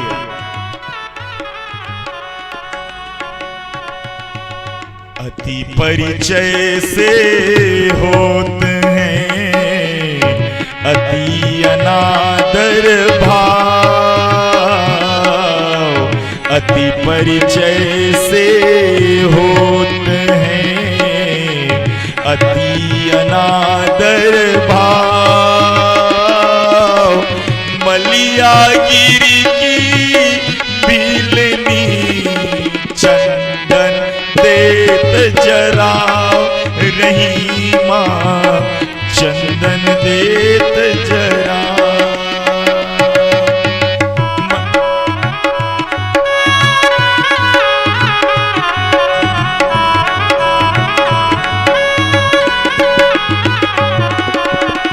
अति परिचय से होते हैं अति अनादर भाव, अति परिचय से होते हैं अति अनादर भाव, मलिया गिरी की बिलनी चंदन देत जराव, रहीमा चंदन देत जराव, रहीमा चंदन देत जराव, रहीमा चंदन देत। ज्यादा परिचय हो जाता है ना एक दूसरे से तो एक दूसरे के लिए ना अनादर भाव आ जाता है। इसीलिए थोड़ा सा लिमिट में रहिए और क्या करिए भैया, जीवन में एक दूसरे के महत्व को समझिए। आजकल ज्यादा विवाद हो रहा है हमारा, क्या कारण है? हम लोग एक दूसरे के महत्व को नहीं समझ पा रहे। और ये महत्व कब समझ आएगा? इसको भी समझ आएगा। अभी इसको इसके परिवार का महत्व समझ नहीं आ रहा है। पत्नी को छोड़ दिया, बच्चे को छोड़ दिया, पिता को छोड़ दिया एक गड़िका के लिए। महाराज समय गुजरा, जो महाराज जी अमृत पिया करते थे, जल पान किया करते थे, गंगा जल पिया करते थे, वो महाराज जी दारू का बोतल उठाए हैं आज। ऐसे में तो काम नहीं चलेगा। एक हाथ से बोतल खोली, दूसरे हाथ से तलवार खोला, अब फिर चालू किया महाराज लूटपाट चोर डकैती, जितना पूरा काम है सब। गलत आदमी के संग में रहोगे ना तो गलते चीज सीखने को मिलता है। इसीलिए दोस्ती यारी भी हो, मित्रता भी हो तो एकदम सादा विचारों वाले के साथ रखो। इस दुनिया में ना ये सादा विचार वाला मित्र मिल पाना भारी कठिन, संगति मिल पाना। और सठ सुधरई सत्संगति पाई। 60 आदमी ना सत्संग को पा करके सुधर जाता है, लेकिन मूर्ख आदमी कभी नहीं सुधरता। 60 और मूर्ख दोनों एक ही शब्द है, थोड़ा सा अंतर है। 60 आदमी सुधर जाता है सत्संग को पा करके, लेकिन मूर्ख आदमी जीवन में नहीं सुधरता। तो कहने का अर्थ है भैया आज गड़िका के संसर्ग में दूषित हो गया महाराज। जो महाराज गंगा जल पिया करता था वो महाराज शराब पीने लगा। धीरे धीरे गड़िका के प्रेम प्रसंगों में इतना लिप्त होने लगा। तस्य प्रवसयसः पुत्रा दशतेषां तु यौवनम बालो नारायणो नामना पित्रोश्च दयिति वृषम। गड़िका से संसर्ग करते करते इसके 9 पुत्र हो गए और 10वां पुत्र गर्भ में चला गया। और न भैया समय गुजर गया, बहुत लंबा समय महाराज। लेकिन होता है ना, मैं बताया ना, पति और पत्नी में ना कभी कभी गुण जो है ट्रांसफर हो जाता है एक दूसरे का। गुण जो है ट्रांसफर हो जाता है। पत्नी का गुण पति में आ जाता है, पति का गुण पत्नी में आ जाता है। तो जीवन में ना अगर आपकी पत्नी जो है मांसाहारी मिल गई ना, तो जीवन में एक न एक बार वो आपको जो है मांस चखवा सकती है। आप कितना भी सादा वाले क्यों ना हो, और सादा वाले घर में अगर मांसाहारी कोई आ गई ना, तो उसको भी छोड़वाने का हिम्मत जो है शाकाहारी में रहता है। तो पति पत्नी में ना गुण अवगुण सबके उड़ रही, गुण अवगुण तो सबके भीतर में रहता है। तो पति पत्नी में ना गुण और अवगुण दोनों बदलते रहते हैं, ट्रांसफर हो जाते हैं। पत्नी ज्यादा गुस्सा करने वाली निकल गई तो जरूर है एक न एक दिन पति भी थोड़ा थोड़ा उसका असर तो झेलेगा। पति कितना भी सीधा हो, एक न एक दिन ना गुस्सा कर ही डालेगा, क्योंकि संगति का असर पड़ता है। अब पति बढ़िया रामायण पाठ करने वाला होगा ना, तो पत्नी एक न एक दिन जरूर एक कातरा रे मोर पति है 70 साल ले रामायण के चौपाई पढ़त हूँ, एक दिन पढ़ोगे कि जरूर पढ़। ये गुण होता है, ट्रांसफर हो जाता है। मैंने बताया ना पति पत्नी में 36 गुण मिला, लेकिन कहूँ को मेरे गुण कमी हो जाता है। पत्नी अगर अच्छा पूजा पाठ करने वाली निकल गई ना, तो पति दरुहा निकल जाता है। अब पति अच्छा पूजा पाठ करने वाला निकल गया तो पत्नी जो है ब्यूटी पार्लर वाली निकल जाता है। दोनों भारी मुश्किल में तालमेल जो है बैठ पाता है, ट्रांसफर भी हो जाता है गुण जो है। आज ट्रांसफर हो गया महाराज। जो महाराज का गुण था ना वो गड़िका के में आ गया, और जो गड़िका का गुण था वो महाराज के में चला गया। गड़िका जो है ना तुलसी का पौधा रखी है आंगन में, नित्य प्रतिदिन तुलसी में जल चढ़ाती, नित्य प्रतिदिन शालिग्राम स्नान कराती, नित्य प्रतिदिन सूर्य को अर्घ्य देती। बढ़िया दिन चल रहा था। और महाराज इसी बीच में 4 संतों का आना इन्हीं के घर में हुआ। किनके घर में? इस गड़िका घर में। आज गड़िका ने देखा 4 संतों को प्रवेश करते हुए। गड़िका ने कहा आइए आइए महाराज, बैठिए बैठिए महाराज। और महाराज गड़िका ने आसन दिया, 4 संतों की पूजा करी विधिवत। संतों ने कहा हम लोग अजामिल का घर ढूंढते हुए आ रहे हैं देवी, क्या अजामिल का घर यही है? कहा बिल्कुल महाराज यही अजामिल जी का घर है। कहा तो ये देवी हमने सुना है वो ब्राह्मण है, तो हम जो है ना भोजन करना चाहते हैं। तो इतनी चर्चा चल रही थी, तो वहीं पर जो है अजामिल जी महाराज जो है बाटल लेकर के एक हाथ में नशे की मदिरा का बाटल लेकर के आ गए अजामिल जी महाराज। और जब संतों ने देखा किसी नशेड़ी को आते हुए, तो पूछा देवी ये कौन है? ये तो मुझे नशा वाला लगता है, ये अंदर घुस रहा है। देवी ने कहा महाराज यही मेरे पति अजामिल हैं। संतों ने देखा, हम लोग तो सोच रहे थे कि ये किसी ब्राह्मण का घर है, यही सोच करके आए थे, अरे ये तो मदिरालय वाला निकल गया। पूछा हे महाराज जी आप मदिरालय क्यों पीते हो? आप मदिरा क्यों पीते हो? आपकी पत्नी तो इतनी अच्छी है, पूजा पाठ करने वाली है। संतों को ऊपर आंख दिखाई और कहा सुनो ये मेरी पत्नी नहीं, ये गड़िका है। ये पत्नी नहीं है मेरी, परिवार छोड़ करके मैं गड़िका के साथ में रहता हूं। जब संतों को देखा ना पहली बार सत्य बोला। संतों ने समझ आ गई संतों को कि ये जो है ना ये सन्मार्गी व्यक्ति है, बस थोड़ा भटक गया है, तो इसलिए इसका भी हमको कल्याण करना ही होगा। संत जहां चले जाते हैं न केवल और केवल कल्याण ही के बारे में सोचते हैं, कल्याण ही करते हैं। अजामिल तो ऐसा कह के चला गया। इधर गणिका को जो है संत लोग कहने लगे, सुनो गणिके, बस हम लोग तो यहाँ से दर्शन करके चले जाएंगे इतना ही सोचे थे, लेकिन अब ना हमको भोजन करने का मन हो गया। तो हे गणिका, तुम हमारे लिए भोजन बनाओ, अभी हम ना यहीं भोजन करके जाएंगे। गणिका कहने लगी, महाराज मैं तो एक निम्न श्रेणी की हूं। गणिका, जामिल, प्याद की, ये सब अधम की श्रेणी में आते हैं। महाराज आप मेरे हाथ से भोजन करेंगे? कहा बिल्कुल गणिके, तुम भोजन का निर्माण करो। गणिका जो है भोजन बनाई भैया, परोसने लगी, संत लोग प्रसाद पाने लगे। इधर अजामिल जी महाराज कमरे से खिड़की खोला और खिड़की खोल करके झांक करके संतों को देखने लगे। और जब संतों को देखा ना, तो अजामिल जी महाराज को बड़ा रोना आया, आत्मग्लानि होने लगी। अरे मैं भी वेद पाठी ब्राह्मण था, मैं भी किसी के घर जाता था तो ऐसे मुझे बुला करके ब्राह्मण भोजन कराया करते थे। आज मैं जिस दरवाजे पे जाता हूँ उस दरवाजे पे लोग डंडे लेकर के निकलते हैं। मैं भी कितना वेद पूजा पाठ करता था, कितना मान सम्मान मेरे को लोग करते थे, लेकिन आज इस गणिका के संसर्ग में मैं दूषित होकर के अपना चरित्र गिरा डाला, अपना जीवन गिरा डाला। रोने लगा महाराज, रोते रोते खिड़की का दरवाजा बंद करने लगा। इधर संत लोग भोजन करने लगे, पछतावा होने लगा। इसीलिए अय्यासी की जिंदगी ना शुरुआत में बहुत मजा दिलाती है।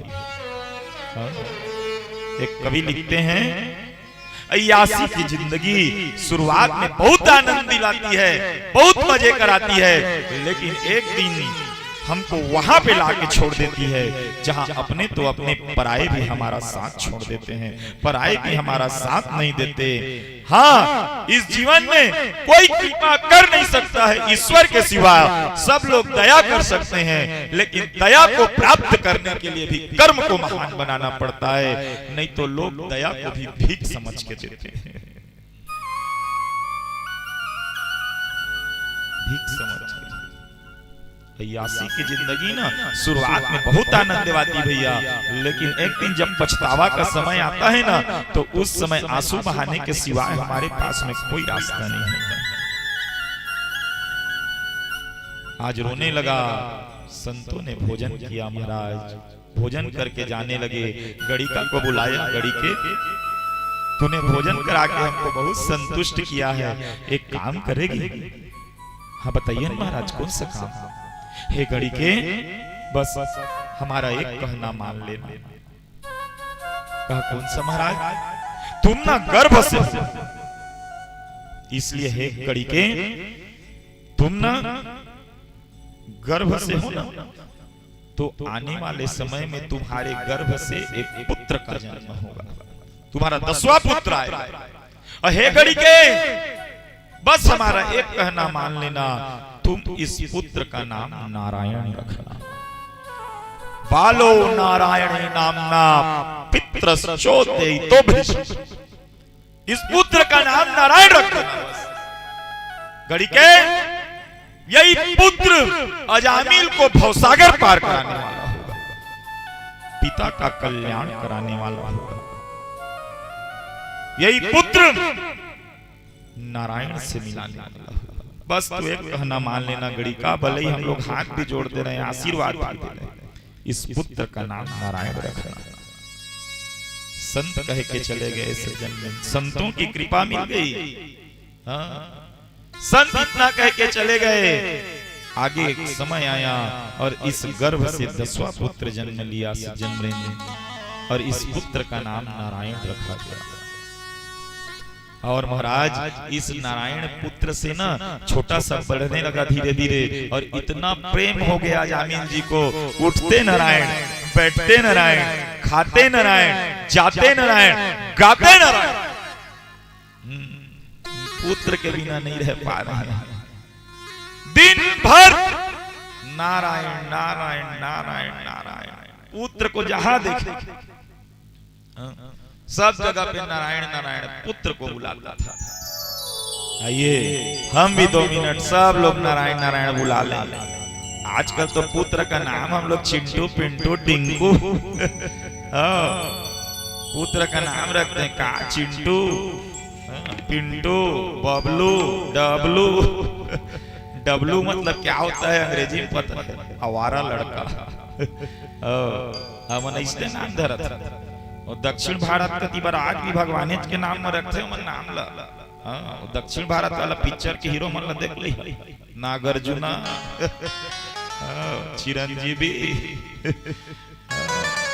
4-5 जन क्यों जानते गिना देते 2-4 जन जाना था।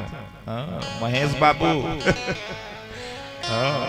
दक्षिण भारत में आज भी अपने पुत्र का नाम ना संतान का नाम जो है हिंदी में रखते हैं भगवान के नाम में। ये हमरे वाला क्षेत्र गड़बड़ है। हाँ ई कतिबा बबलू डबलू डिंकू तो एक ले जे नाम के मतलब ल नहीं जाना था दादा नाम ल जान रहा। नारायण नारायण कहता और नाव लो इसने रखता रही तो लड़िया निकल गए। लड़का के मतलब का ये हम वो लड़का है कथी लड़का लड़का का मतलब का जे रात दिन लड़त थे के लड़का हैं। अब पुत्र पुत्र कहे भारी पैसा लागते भारी कहीं पुत्र हैं। एकरे लिए नारायण नारायण अपने भी बच्चा होगा उसका भी नाम नारायण रख दीजिए, राम के नाम में रख दीजिए। अगर इसका करो नाम राम रही तो कम से कम राम के 10% लक्षण है तो कर माही 90 नहीं था हैं। तो कम से कम बच्चे का नाम रखेंगे ना तो बिल्कुल उसका महत्व पहले जान लीजिए। पहले जमाना में तो रहे हैं, पहली जमाना में रहे कैसे कि महाराज बढ़िया नामकरण करवाए। महाराज का नामकरण संस्कार सबसे बड़े संस्कार है। आजकल तो नामकरण संस्कार होत नहीं का मोबाइल के जमाना है। वही मतलब यूट्यूब में था। एक तो हम सबसे गलती काम का करते लड़का हो नहीं रहता पहले नामकरण पहली धरा जाते। लड़का होई तो करना चिंटू धरबो, लड़की होई तो चिंटी धरबो। पहली ले आजकल कई जगह में एक फ्रॉड देखे लड़का हो ना तो का स्वागत दिया बाती तेल सब जला जला तो दरवाजा ले घर में प्रवेश कराते।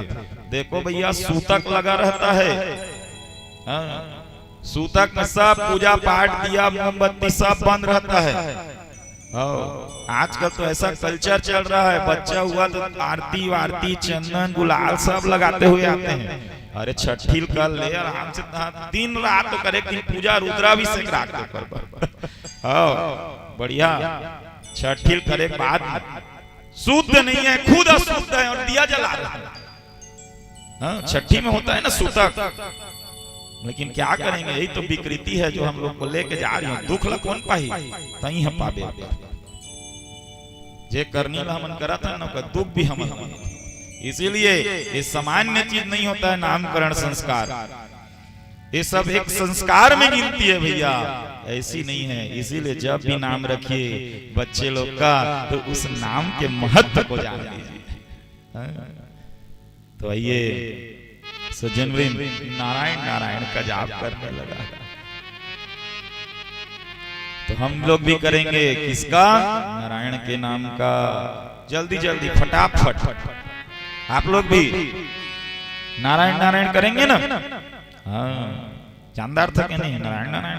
कीर्तन पार्टी वाला मन तो रोजे नारायण नारायण गात गात घूमे। आजकल तो कीर्तन बंद हो गए। आजकल 9 बजे खुद और सूत के उठा थे आदमी मनते का कीर्तन मना 6 बजे कोने कीर्तन के दर्शन करियो 9 बजे सूत के उठा था। एक जन तो मैं कहा भैया कीर्तन करन ना तो हम के गांव कहे महाराज ये अगरबत्ती झन जलाए कर भारी खरखराते। मैं कहे तोला अगरबत्ती खरखराते बाबू तो कहाँ कीर्तन माबे के कहे महत्व का समझ में। तो कम से कम नाम के महत्व को समझिए। तो चलिए सब लोग नारायण नारायण करिएगा भैया। तुलसी भैया चलिए भैया। नारायण श्रीमन नारायण श्रीमन नारायण नारायण नारायण नारायण नारायण श्रीमन नारायण नारायण नारायण नारायण भवतारायण श्रीमन नारायण नारायण नारायण नारायण नारायण श्रीमन नारायण नारायण नारायण बड़े से बड़ा अब यही काम करना बड़े बरसा यही काम करना बड़े से बड़ा अब यही काम करना बड़े से बड़ा यही काम करना चपल मन को आधीन रख के विचरना चपल मन को आधीन रख के विचरना नारायण श्रीमन नारायण नारायण श्रीमन नारायण नारायण भव नारायण श्रीमन नारायण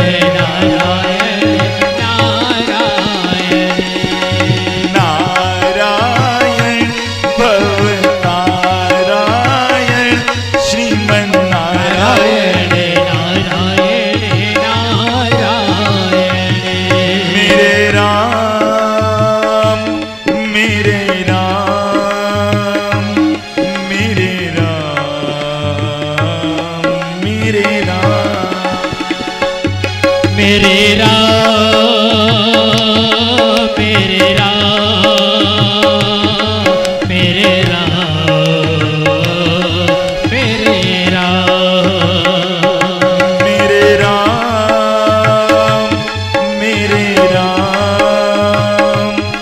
मेरे राम मेरे राम मेरे राम मेरे राम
लक्ष्मी नारायण भगवान की नारायण नारायण करने लगा, उठते बैठते इतना प्रेम हो गया सज्जन वृंद 88 वर्ष की आयु में पहुंचा। और एक दिन यमदूत लोग आए भैया, पास फेंकी मृत्यु का। मृत्यु रूपी मृत्यु जब होता है ना भैया तो 1000 बिच्छू के डंक के दर्द समान दर्द होता है। बिच्छू का डंक जैसा दर्द हुआ, तभी मृत्यु प्राण छूट रहा था, तभी अजामिल के मुख से निकल गया नारायण। पुकार तो पुत्र को रहा था लेकिन कान में उसके पड़ गया। हाँ, पुकार तो पुत्र को रहा था भैया लेकिन नारायण के कान में पड़ गया। यमदूत के पास में महाराज पार्षद प्रकट हो गए भगवान के, और पार्षद ने यमदूत को मार के भगा दिया। कहा इसने मरने के पहले नारायण नाम उच्चारण किया है। हे यमदूतों, ये यमलोक का अधिकारी नहीं बल्कि वैकुंठ लोक का अधिकारी है, इसलिए तुम लोग यहाँ से चले जाओ। यमदूतों मार के भगाया महाराज। और इधर अजामिल जी महाराज को कहा यही नाम है जो तुमको बचा लिया, अभी तुमको और जीवन दान दिया जा रहा है, अभी और तुम लोग का समय है, अभी अपने मोक्ष का राह देख लो, मार्ग देख लो। हाँ, और आगे चल के अजामिल जी को महाराज फिर से पुनर्जीवन जीवन दान दिया। और इधर देखा क्या महाराज, अजामिल अचानक उठा, ऐसा लग रहा कोई भयानक स्वप्न देखा हूं जैसा। और सज्जन वृंद, अजामिल ने रात्रि कालीन ही घर छोड़ दी और नारायण नारायण के नाम का रटन करने के लिए जंगल में चला गया। ये आगे चल के यमदूतों के पास में यम का संवाद चला। यमदूतों से यम ने कहा, देखो मेरे पुत्रों, देखो मेरे प्रजाओं, देखो मेरे शिष्यों, सुनो, आज के बाद जो मरने के समय में अगर नारायण का नाम लेता है, राम का नाम लेता है, कृष्ण नाम लेता है, तो उसका प्राण खींचने का अधिकार हमको नहीं है।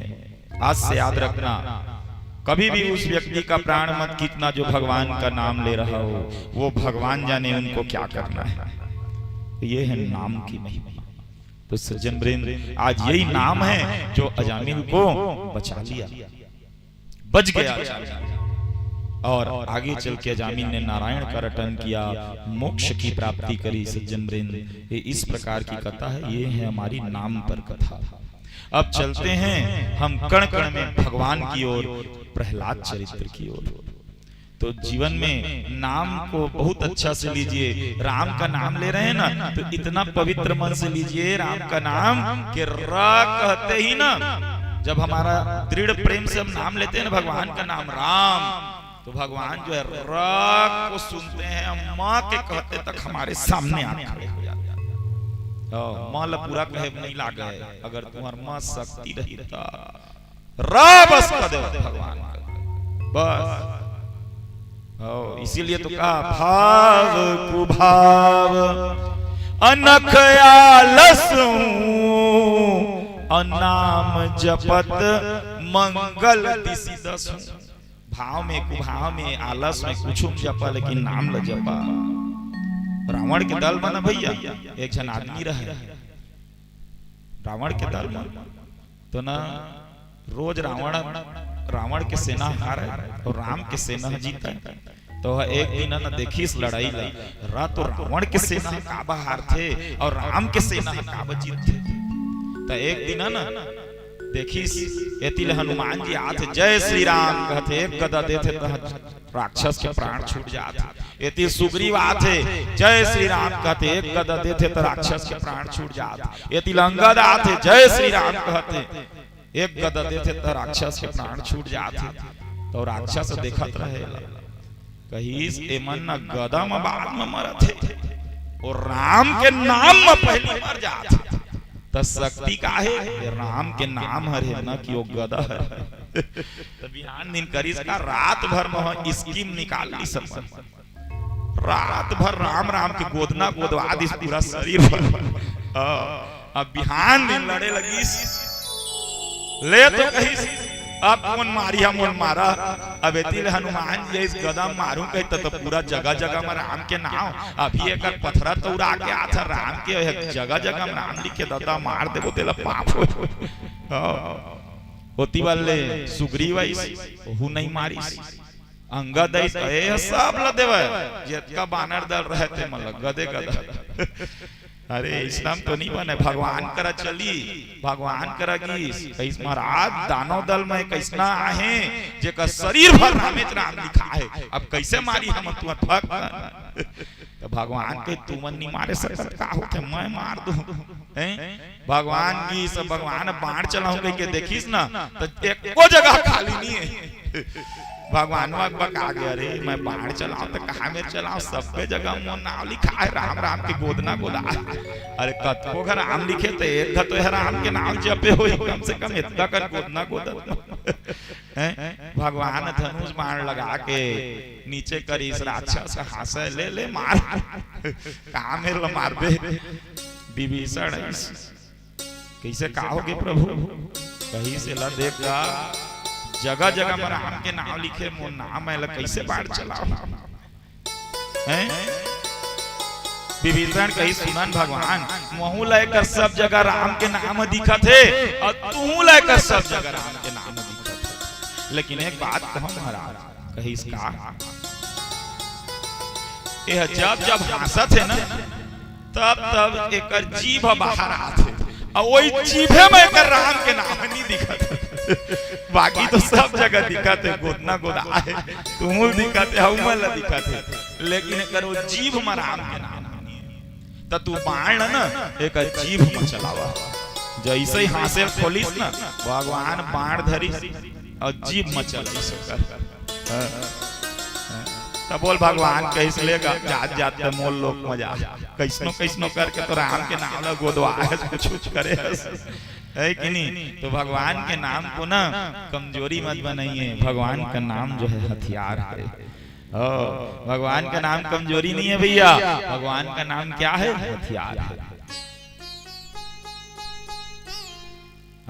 अब भगवान कही दे कुफा में जपा चाहे आलस में जपा, तो घर में मन चद्दर ओढ़े ओढ़े कथा सुनत रथन महाराज, कथे तो सुनना है वो कर बैठ के सुनी के घर में सुत के सुनी गड़बड़ है।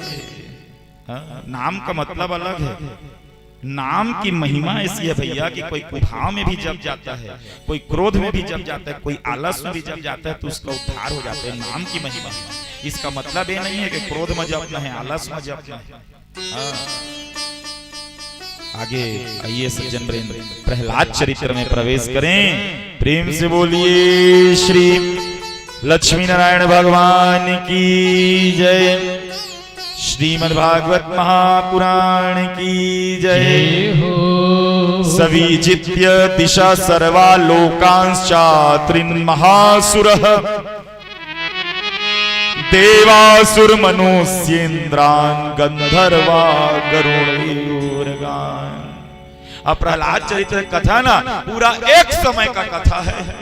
3 बजे भिड़ेरा बोना तो 7 बजे के आत्मा खत्म हुई। इतने बड़े प्रहलाद के चरित्र है, हमन कर मात्र 15 मिनट है कर है कि नहीं, 5 पैसे हो रहा है।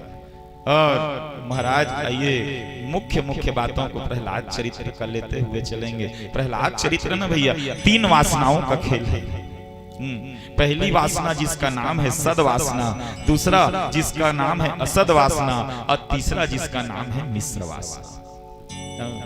सद वासना कहने का अर्थ है ये वासना है आस्तिक वासना। सद वासना किसके पास है, प्रहलाद जी के पास है।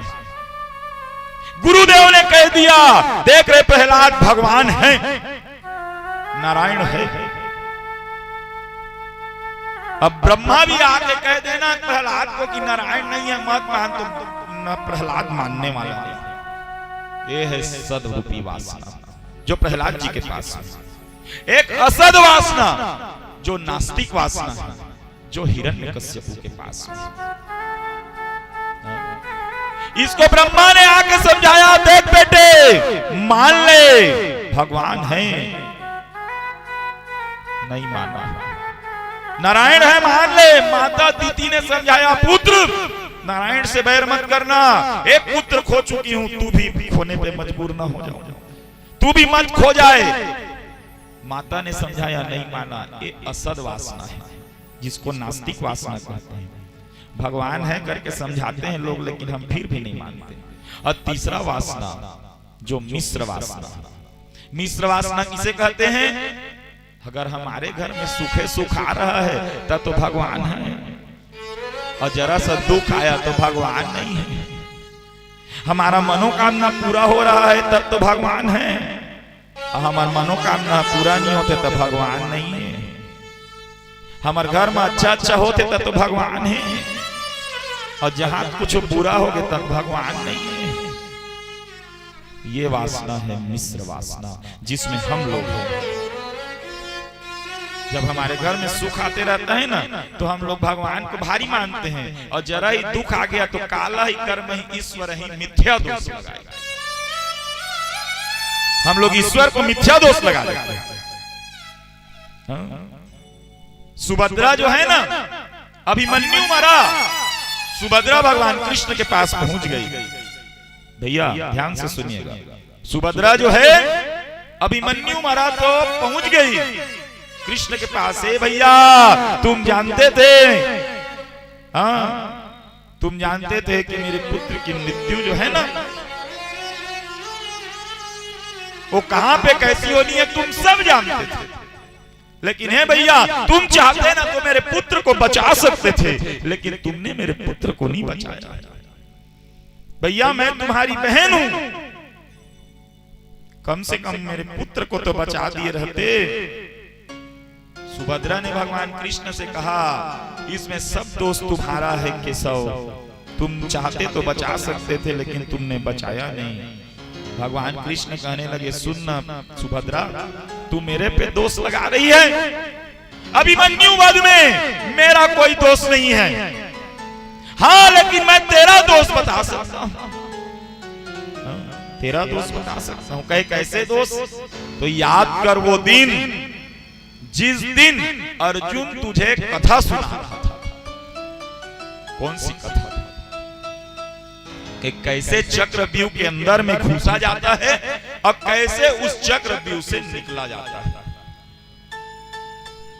और अभिमन्यु तेरे गर्भ में था और तू चक्र में घुसते तक तो कथा को सुनी और चक्र से निकलते कैसे उसी टाइम तू सो गई। और आज तू अगर उसी कथा को पूरा सुन लिए रहती कि कैसे चक्र में घुसते हैं और कैसे उस चक्र को भेदन करके बाहर निकलते हैं, वही कथा तो आज पूरा सुन ले रहते ना, तो तोर बेटा आज वो चक्र ले पार करके निकल जा रहे सो चक्र भी।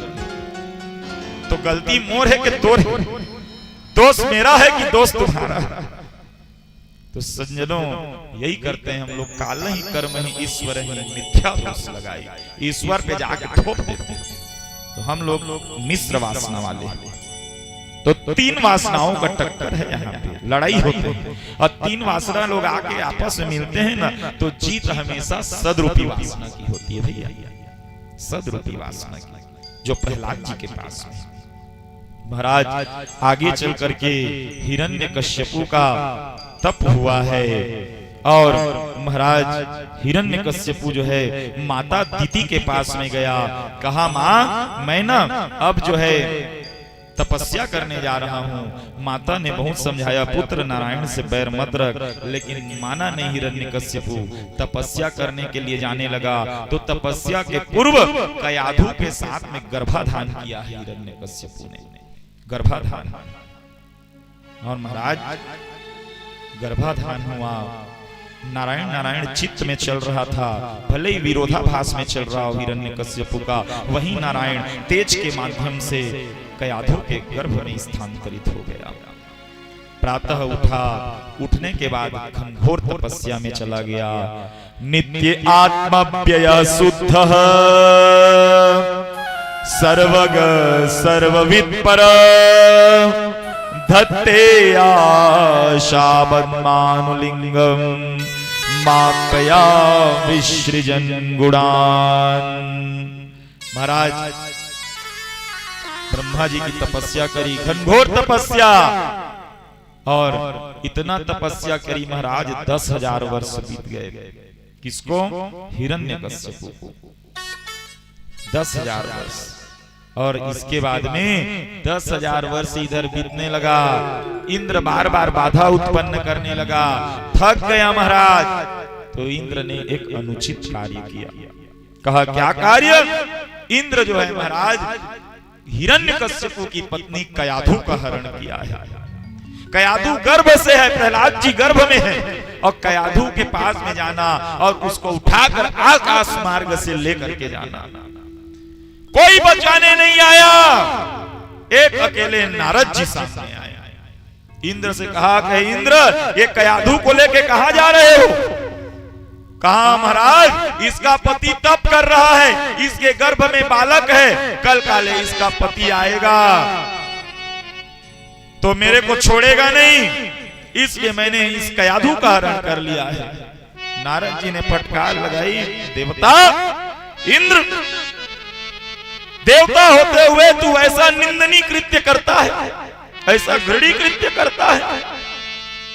हे देवेंद्र, जो काम देवताओं को और स्त्रियों की रक्षा करनी चाहिए वही काम जो है तू कर रहा है। देवता को स्त्रियों की रक्षा करनी चाहिए तो तू देवता होकर के इसका हरण करके लेके आ रहा है। ऊंच निवास नीच करतूती, देख न सके पराई विभूति। इतना ऊंचा स्थान में बैठ करके ऐसा नीच काम करता है। कोई नहीं आया महाराज कयाधु को बचाने के लिए, नारद जी अकेले आया।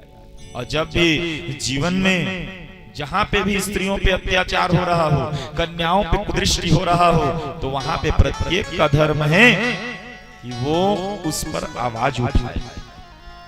सीता हरण हो रहा था ना, तो किसी ने सामने नहीं आया, जटायु ने सामने आया। सब लोग कहने लगे जटायु मत जा, रावण के हाथ में कृपाण है। कृपाण का अर्थ है कृपा ना, कट जाएगा, मर जाएगा।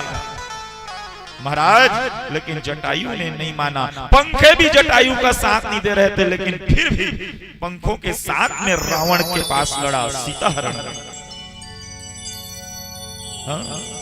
पंखे कट गए, लेकिन जटायु जो है ना, स्त्री के सम्मान के लिए आगे आया। स्त्री के सम्मान के लिए आप रामचरितमानस की खोल के देख लीजिए, जटायु एक सेकंड के लिए ही सही, लेकिन रावण को परास्त किया।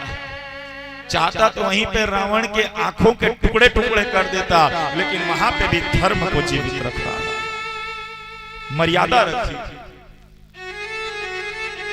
महाराज पंख कट गए, तब आए समाज वाले, कहा देख रे जटायु, तेरे को बोले थे ना वहां मत जाना, पंख कट गया, क्या मिला तुझे? नारी की रक्षा करके क्या पाया तूने? अपना जान गंवा दिया। जटायु कहने लगा, अरे अच्छा हुआ मेरे पंख कट गए, पंख रहते तो मेरी गरज थी भगवान के पास जाने का। अरे अच्छा हुआ पंख कट गए मेरा, अब भगवान की गरज है मेरे पास आने का। जटायु को मिला क्या? स्त्री के सम्मान के लिए भगवान राम जैसे का गोद प्राप्त हुआ, गोदी में। महाराज यत्र नार्यस्तु पूज्यन्ते रमन्ते तत्र देवता, जहां नारियों की पूजा होती है ना, वहां देवता लोग निवास करते हैं। कहा इंद्र ऐसे हरण करके जा रहा है कयाधु। महाभारत की युद्ध चल रही थी, अर्जुन जो है बाण नहीं उठा रहा था। कहा महाराज ये मेरे काका है, मैं कैसे बाण चलाऊं? नाना है, फूफा है, कैसे बाण चलाऊं?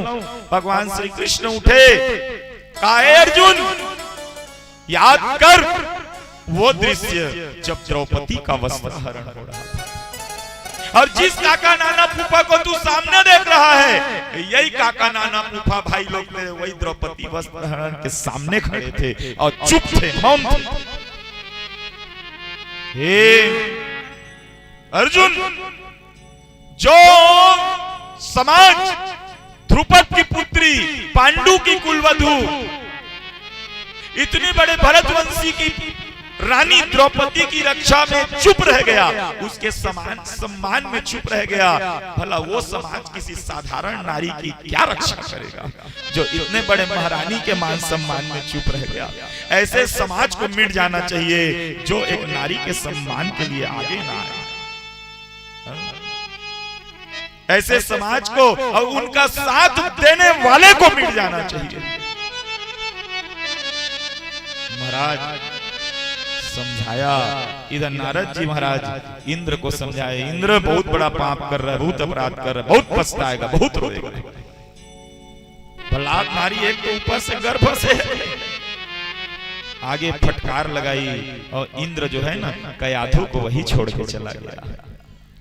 और सज्जन कयाधु को छोड़ के जाना, आगे महाराज कयाधु का नारद जी के पास में रहना, और इधर हिरण्यकश्यपु की तपस्या होना। इतना तपस्या किया, इतना तपस्या हिरण्यकश्यपु ने, महाराज 10,000 वर्ष बीत गए तपस्या करते करते, दीमक लग गया हड्डियों में, इतना तपस्या किया। आज तक के कोई इतना तपस्या नहीं कर पाया था जितना तपस्या हिरण्यकश्यपु ने किया था। और महाराज ब्रह्मा जी का प्रादुर्भाव हुआ।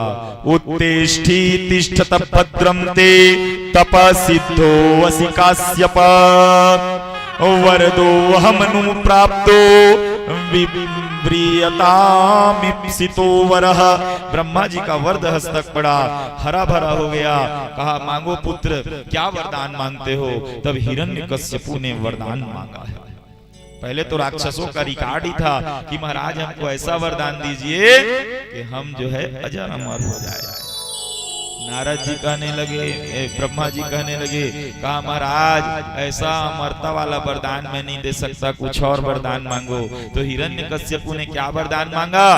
महाराज वरदान की श्रृंखला थोड़ी लंबी है, याद कर लीजिए। हिरण्यकश्यपु ने मांगा, भैया न मैं दिन में मरूं न मैं रात में मरूं, न मैं अस्त्र से मरूं न मैं शस्त्र से मरूं, न मैं घर के अंदर मरूं न घर के बाहर मरूं, न मैं आकाश में मरूं न पताल में मरूं न पृथ्वी में मरूं। ब्रह्मा जी के बनाए हुए सृष्टि में मेरे को कोई जीव मत मार सके। ब्रह्मा जी के बनाए हुए सृष्टि से, ब्रह्मा जी के बनाए हुए 12 महीने में ना मार।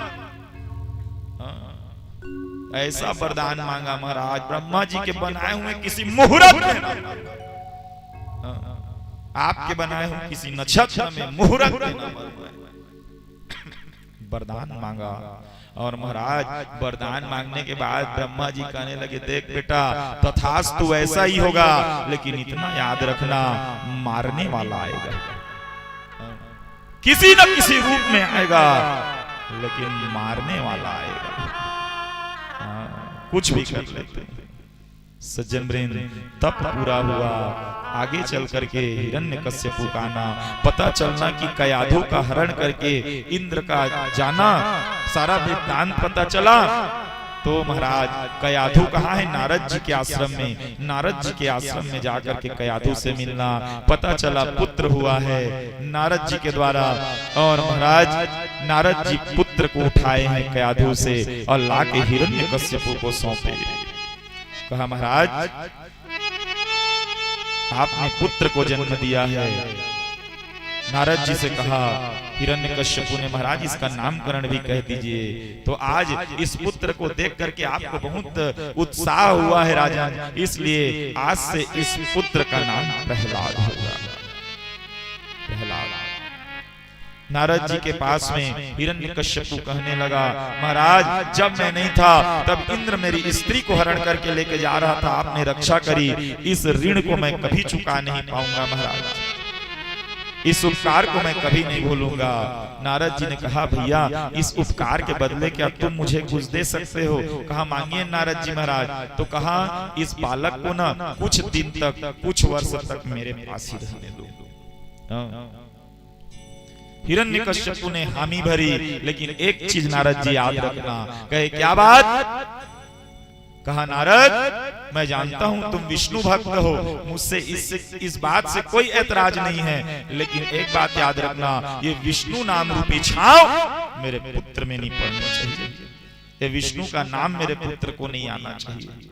नारद जी कहने लगे, कोई बात नहीं भैया, विष्णु का नाम नहीं लेंगे, भगवान के नाम तो वैसे भी 1000 1 लाख है, विष्णु छोड़ के 999 पूरा रटवा दूंगा, विष्णु नहीं लेंगे, बाकी नाम तो है मेरे पास। समझ नहीं पाया हिरण्यकश्यप, छोड़ करके चले जाना महाराज। इधर सज्जन वृंद धीरे धीरे जो है प्रहलाद जी महाराज का बढ़ना है ना। नारद जी के आश्रम में दुनिया तो अपने बच्चों को लौकिक खिलौनों से खिलाती है, नारद जी महाराज प्रहलाद जी को अलौकिक खिलौनों से खिलाने लगे। हम लोग तो अपने बच्चों को लौकिक खिलौनों से खिलाते हैं। लड़का खाना नहीं खाते, ले मोबाइल में यूट्यूब सुन फट नींद पड़ते लड़का मन के। आजकल तो मोबाइल रूपी लौकिक आगे है, लड़का मन आजकल इच में सुनते। हमारे यहाँ गाँव और दोस्त तक भतीजा है महाराज, जो है ना मोबाइल में जब तक के यूट्यूब में गाना नहीं सुन ले ना तब तक खाना नहीं खाए, सुता ही नहीं। मैं कहीं बने काम करत है, आज तो लड़का खाना नहीं खाते, एक दिन समय हिता ही नहीं खाना खास नहीं सुता से समय नहीं। देख बे हम सिखाते इसने है लड़का मन के आंख करे लिए तो आजकल 5 साल 7 साल में चश्मा लग जाते लड़का मन, यही कारण है। और हमन के पुराना जमाना में रहे ना तो अलौकिक खिलौना से लड़का मन ला खेला है, आजकल तो सब बंद हो गए, मिट्टी के बर्तन वर्तन बनाना ये सब बंद। रेडीमेड कार लेते न मन कतका के अंकल जी ला है पर नाती बा 500 के कार लेवा तो महाराज तू चलाक देखा कर तू चलाक देखत रहे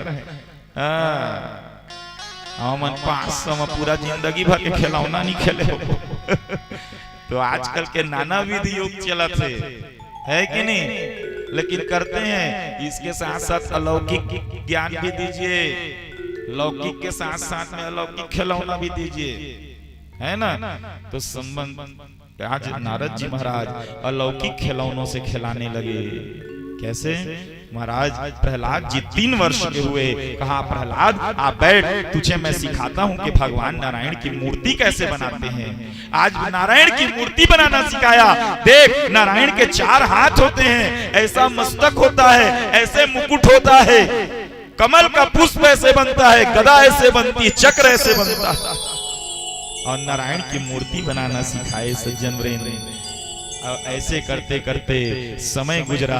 नारायण महाराज प्रहलाद जी महाराज 5 वर्ष की अवस्था में पहुंच गए और समय आया सज्जन वृंद प्रहलाद का घर जाने का।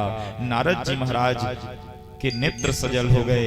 अरे तू पुत्र 5 साल तक मेरे साथ में रहा, हे पुत्र अब तेरे बिछड़ने का समय आ गया है, लेकिन न जाने से पहले ना मैं तुझे एक चीज देना चाहता हूँ। कहे हाँ नारद जी दीजिए ना। कहे एक मंत्र देना चाहता हूँ जिसका नाम है 12 अक्षरी मंत्र। और नारद जी महाराज ने प्रहलाद को क्या मंत्र दिया? 12 अक्षरी मंत्र दिया,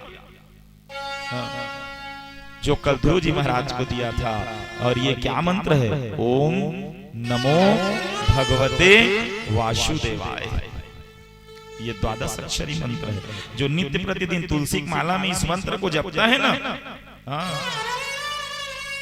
उसके सारे संकट दूर हो जाते हैं। इतना बड़ा शक्तिशाली मंत्र है। दुर्गा जी का 99 मंत्र, शिव जी का 5 मंत्र, और विष्णु भगवान का ये 12 अक्षरी मंत्र। और देखिए पूरे प्रहलाद चरित्र में ना कहीं पर भी, पूरे प्रहलाद चरित्र में भैया कहीं पर भी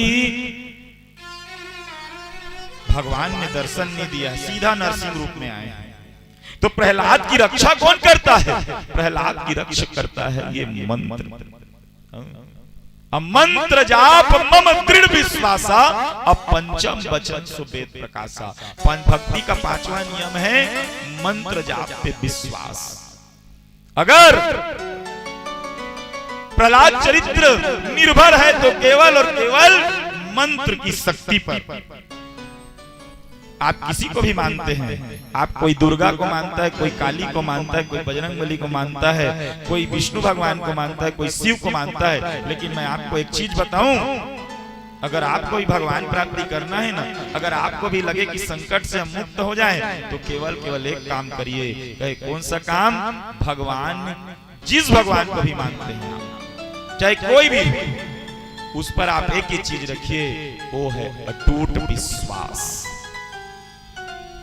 अटूट विश्वास जिसको भी मानते हैं। अब गुरु के द्वारा दिया गया मंत्र पे तो और अटूट विश्वास। गुरु ने फूंक दिया राम का मंत्र, कृष्ण का मंत्र, तो समझ लीजिए वो महामंत्र है। आज इस मंत्र को बताया, ओम नमो भगवते वासुदेवाय।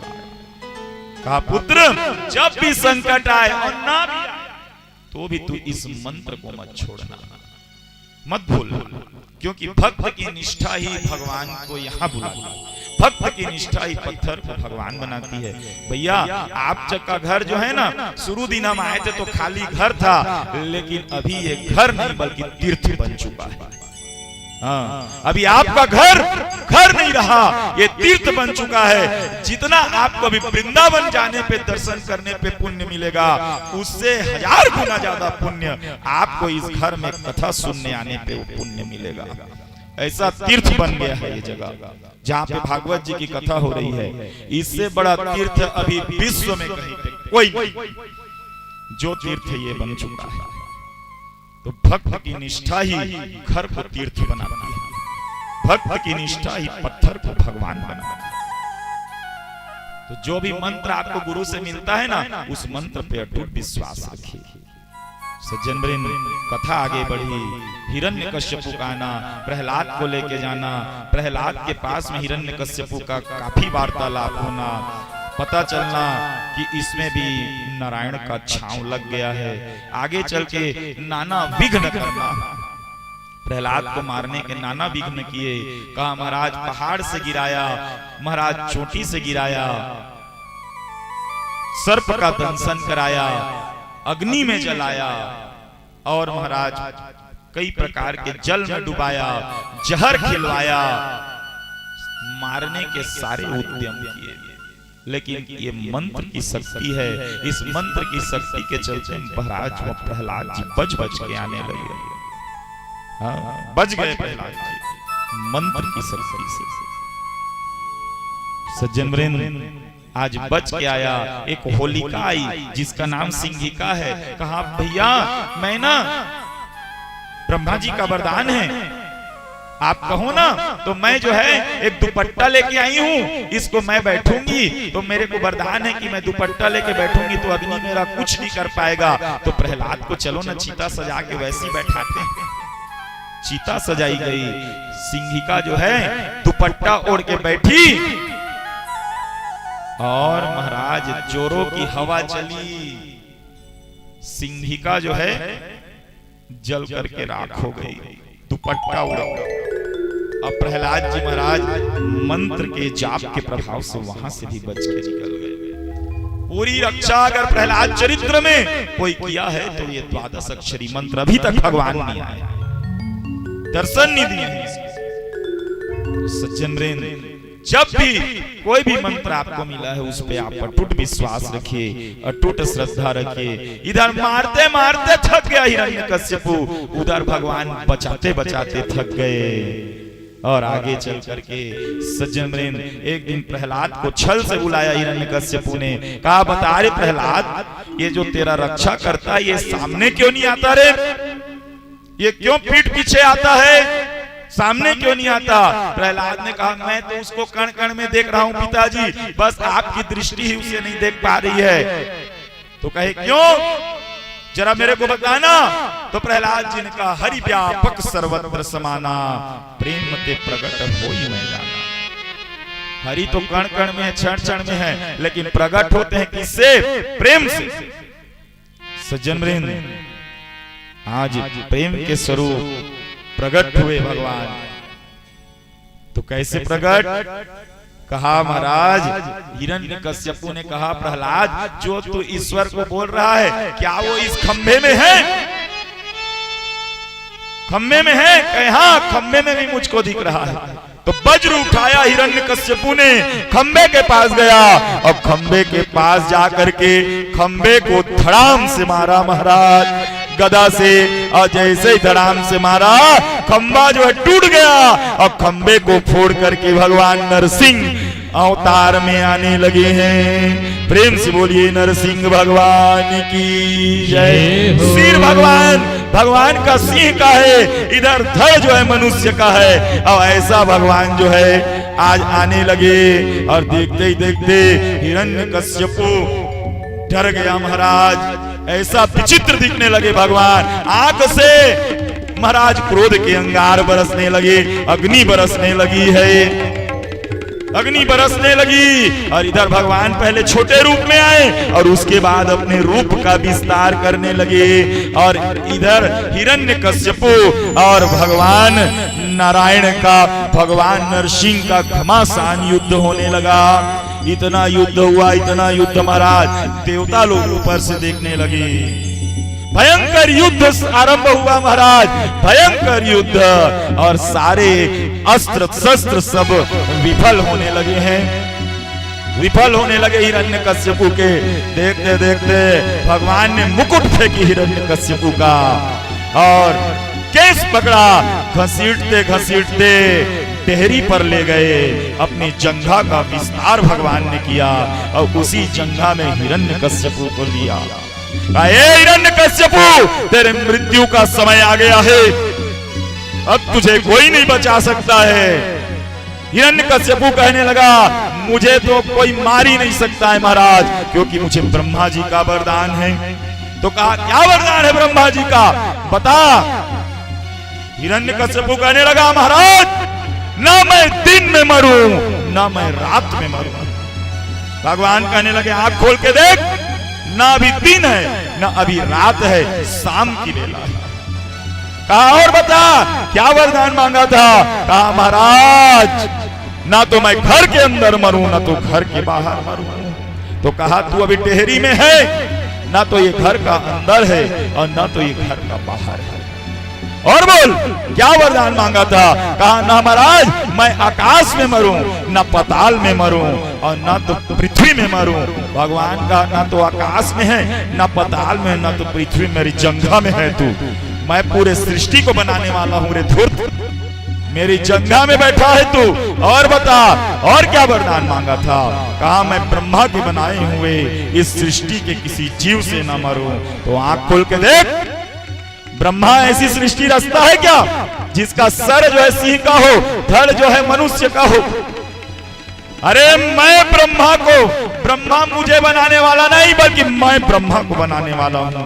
मेरे एक भ्रिकुटी विलास से मैं हजारों ब्रह्मा का निर्माण कर सकता हूं। और बोल और क्या वरदान मांगा था, कहा महाराज ना तो मैं ब्रह्मा के बनाए हुए 12 महीनों में ना मरूं। भगवान कहने लगे मैं 12वां महीना नहीं, मैं खुद का महीना 13वां महीना लेके आया तुझे मारना। आज से ये माह पुरुषोत्तम मास के नाम से जाना जाएगा। अब 12 महीना नहीं होगा, अब 13 महीना होगा आज के बाद। और बोल और क्या वरदान मांगा था, कहे ब्रह्मा के बनाए हुए किसी मुहूर्त में ना मरूं।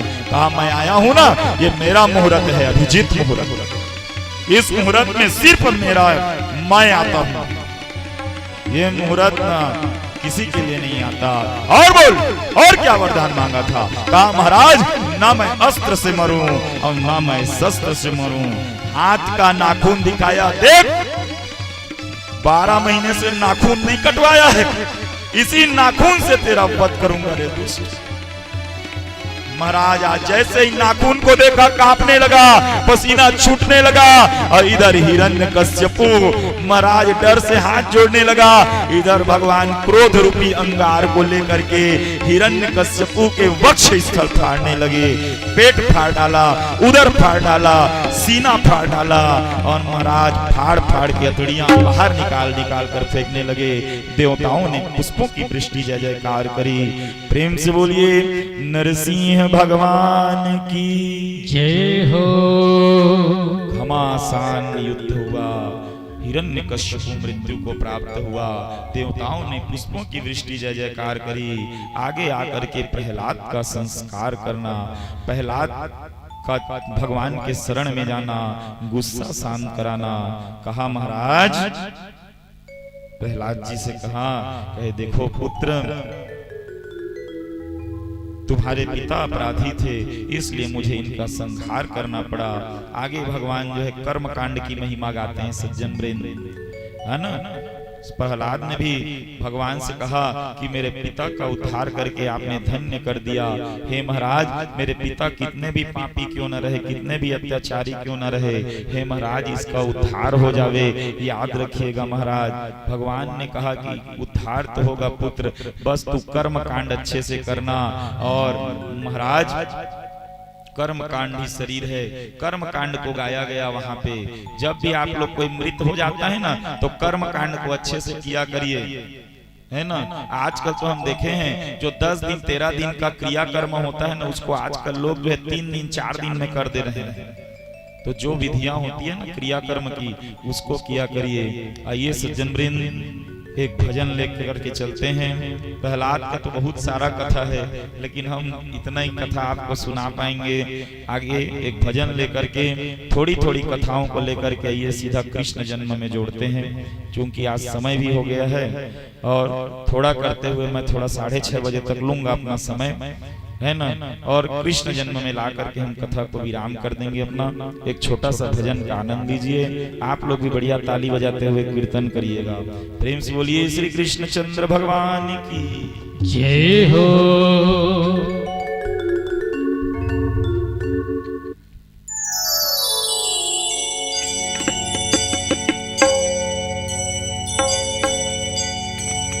मेरी मझधार में डूबी नैया,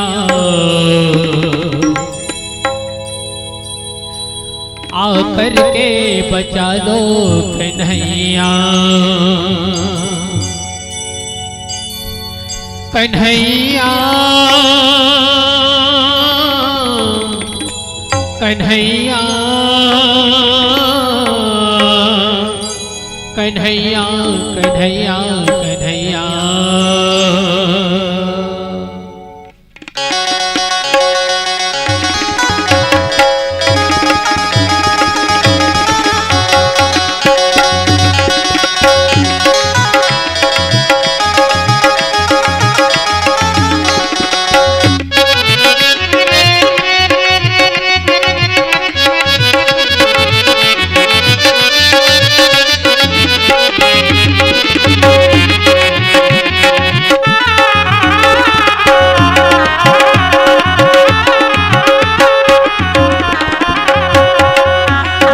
मझधार में डूबी नैया, मेरी मझधार में डूबी नैया, आकर के बचा लो कन्हैया, आकर के बचा लो कन्हैया। मेरी मझधार में डूबी नैया, मेरी मझधार में डूबी नैया, आकर के बचा लो कन्हैया, आकर के बचा लो कन्हैया।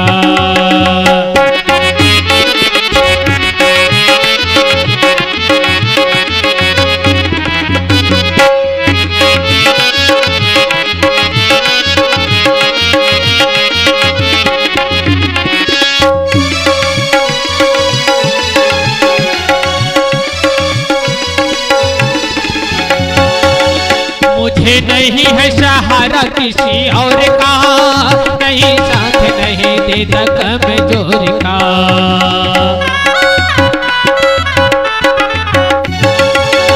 मुझे नहीं है सहारा किसी और का, कोई साथ नहीं देता कमजोर का। एक तू ही हो सबके खेवैया, एक तू ही हो सबके खेवैया, आकर के बचा लो कन्हैया, आकर के बचा लो कन्हैया। मेरी मझधार में डूबी नैया, मेरी मझधार में डूबी नैया, आकर के बचा लो कन्हैया, आकर के बचा लो कन्हैया।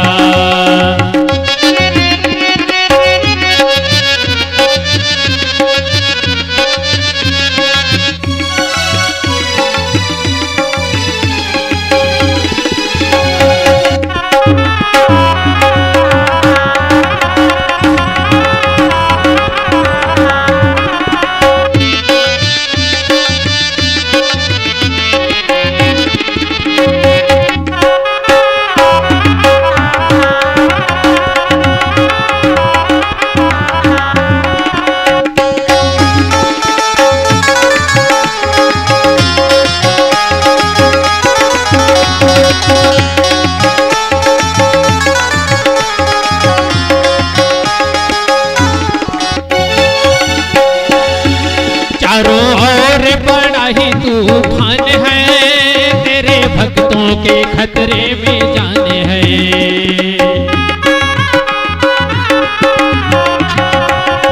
चारों ओर बड़ा ही तूफान है, तेरे भक्तों के खतरे में जान है। तेज दुखों की पूरे वैया, है तेज दुखों की पूरे वैया, आकर के बचा लो कन्हैया, आकर के बचा लो कन्हैया। मेरी मझधार में डूबी नैया, मेरी मझधार में डूबी नैया, आकर के बचा लो कन्हैया, आकर के बचा लो कन्हैया, आकर के बचा लो कन्हैया, आकर के बचा लो कन्हैया। जय जय श्री राधे, जय जय श्री राधे, जय जय श्री राधे श्याम। सज्जन वृंद, अब समय आ गया है कथा को थोड़ा शॉर्टकट ले जाएंगे। हाँ, तो महाराज आगे अष्टम स्कंद में कथा चली गज ग्राह की कथा।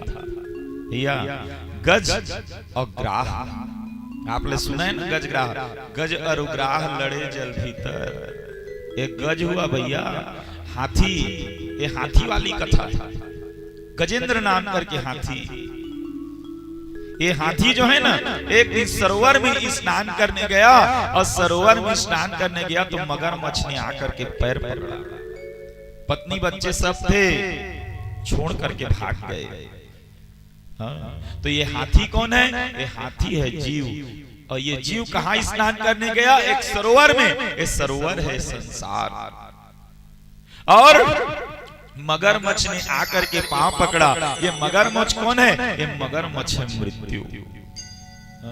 अब मगरमच्छ ने आके पांव पकड़ा ना तो सब लोग छोड़ के भाग गए। अर्थात जिस दिन इस जीव का पैर काल ने आके पकड़ा, उस समय कोई भी हमारा साथ देने वाला नहीं है। और ऐसा हालत हमारा कब होता है पता है? जब हम लोग हॉस्पिटल में एडमिट हो जाते हैं। और जैसे हॉस्पिटल में एडमिट होते हैं ना तो बस जीव और मृत्यु की लड़ाई होती है, तीसरा कोई नहीं। जीव और मृत्यु के बीच में तीसरा कोई नहीं।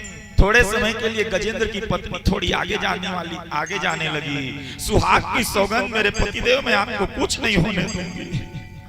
अब मगरमच्छ ने एक बार फुंकारा ना तो पत्नी भी दूर जा खड़े हो गई। भाई दादा तई लड़ होते ना हॉस्पिटल में, हॉस्पिटल में एडमिट रही है ना तो जेतका कनो हॉस्पिटल वाला बीमार है कल ज्यादा हो करो देख रेख करने वाला बीमार हो गए। पारी बंधा रहा न मन, बड़े बेटा ते सुबह ले शाम तक रहे, मंझला ते शाम ले 4 बजे तक रहे, ते कल रात ला छोटे रही, ता दूसरा दिन ला 2 रही। हम लोग खुद ऐसा पारी बंधाए रहते हैं। क्यों? ये जीव और ब्रह्म की लड़ाई में ना, जीव और मृत्यु की लड़ाई में तीसरा जो है ना वो नहीं आता है महाराज। कहा मैं बड़े बड़े MBBS को बुलाऊंगा, डॉक्टर को बुलाऊंगा। पिताजी से कहने लगे गजेंद्र, ए गजेंद्र, ए पिताश्री, आप मत घबराइएगा, हम लोग बड़े बड़े लोग को बुला के ला रहे हैं, आपकी रक्षा करवाएंगे। लेकिन गजेंद्र जो है महाराज आज भी मृत्यु से लड़ रहा है, तो भी उसका आसरा बंधा है ना। तो सज्जन वृंद, गजेंद्र का लड़ना, पुत्र लोग लाख प्रयास किए लेकिन नहीं बचा पाए। लेकिन हम जीव में हम लोग मृत्यु से लड़ते रहते हैं ना, तो भी हमको ये उम्मीद रहता है कि कोई ना कोई हमको बचा लेगा, है ना। लेकिन हम लोग एक समय आता है जब गजेंद्र पहले किनारे में लड़ रहा था, आगे मगरमच्छ पैर खींच करके बीच मझधार में ले गया, बीच मझधार में। और महाराज जब जगत से आसरा छूटा तब उस गजेंद्र ने जगदीश से आसरा लगाया। ये है चित्त की एकाग्रता पर है ये कथा। हाँ, मेरा तो यही कथा जो है 1.5-2 घंटा का रहता है भैया किरारी में। आप लोग सब सुने हैं, तो 1.5-2 घंटा का कथा जो है हमारा तो इसी में रहता है, गज की और ग्राह की कथा। गज जो है ना अंतिम समय में ना भैया ध्यान लगाने का कोशिश किया भगवान पे, लेकिन लगे नहीं रहा। हम जिंदगी भर तो भगवान में ध्यान नहीं लगाए, अब मरद समय में कहाँ ले ध्यान लगे। गज कितना कोशिश कर रहा है लेकिन ध्यान नहीं लग पाया। यह है चित्त की एकाग्रता पर पूरी कथा। जीवन में ना एकाग्रता जब तक के आपका ध्यान तब तक के नहीं लगेगा भगवान पे, जब तक के आप जो है अपने एकांत को ना संवार। जिसकी एकांत संवर गई ना उसकी दुनिया संवर गई, और जिसका एकांत बिगड़ गया ना उसकी दुनिया बिगड़ गई। बिना एकांत को संवारे बिना ध्यान नहीं हो सकता है। अगर आपका बच्चा पढ़ाई में तेज नहीं है, अगर पढ़ लिख नहीं पा रहा है, तो समझ लीजिए उसका एकांत जो है गड़बड़ा गया है। अगर आपका काम नहीं चल रहा है, समझ लीजिए आपका एकांत बिखरा हुआ है। एक बच्चा जो है ना 10वीं में 2 बार फेल हो गया, पिताजी जो है डर गए, इस बार तीसरा बार फेल हो गया ना मेरा बालक, तो अगले साल इसको वहां स्कूल में एडमिशन नहीं मिलेगा। डर गया, कैसे भी करके मैं इसको पास कराऊं सोचा। तो पिताजी थोड़े पहुंच वाले थे, तो पिताजी ने कहीं से जुगाड़ करके बच्चे के लिए गेसिंग पेपर लाया। गेसिंग पेपर लाया, पुत्र से कहा बेटा ये ले प्रश्न पत्र, यही प्रश्न पत्र कल सुबह आएगा, इस प्रश्न पत्र को तू पढ़ लेना बढ़िया से। और यही प्रश्न पत्र कल सुबह आएगा पेपर में, मैंने कहीं से जुगाड़ करके ये प्रश्न पत्र लाया है, रात भर का समय है, पढ़ ले, कल सुबह पेपर दे के तू पास हो जाना। पिताजी दे करके चले गए प्रश्न पत्र। अब प्रश्न पत्र जैसे बच्चे के हाथ में आया, रात में सोचने लगा, वाह क्या बात है, अब तो मैं कल इस पेपर को दिलाऊंगा, पढ़ूंगा, पास हो जाऊंगा।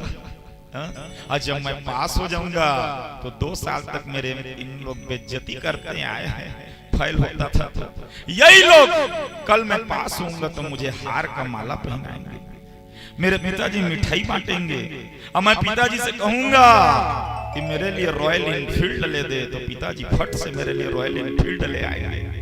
वाह जय जयकार होगी मेरी, अब तो मजा आ जाएगा, गजब आनंद आएगा। पूरा रात भर प्रश्न पत्र को देखते देखते देखते दिन हो गया, सोचते सोचते, और उसके बाद पेपर हॉल में गया।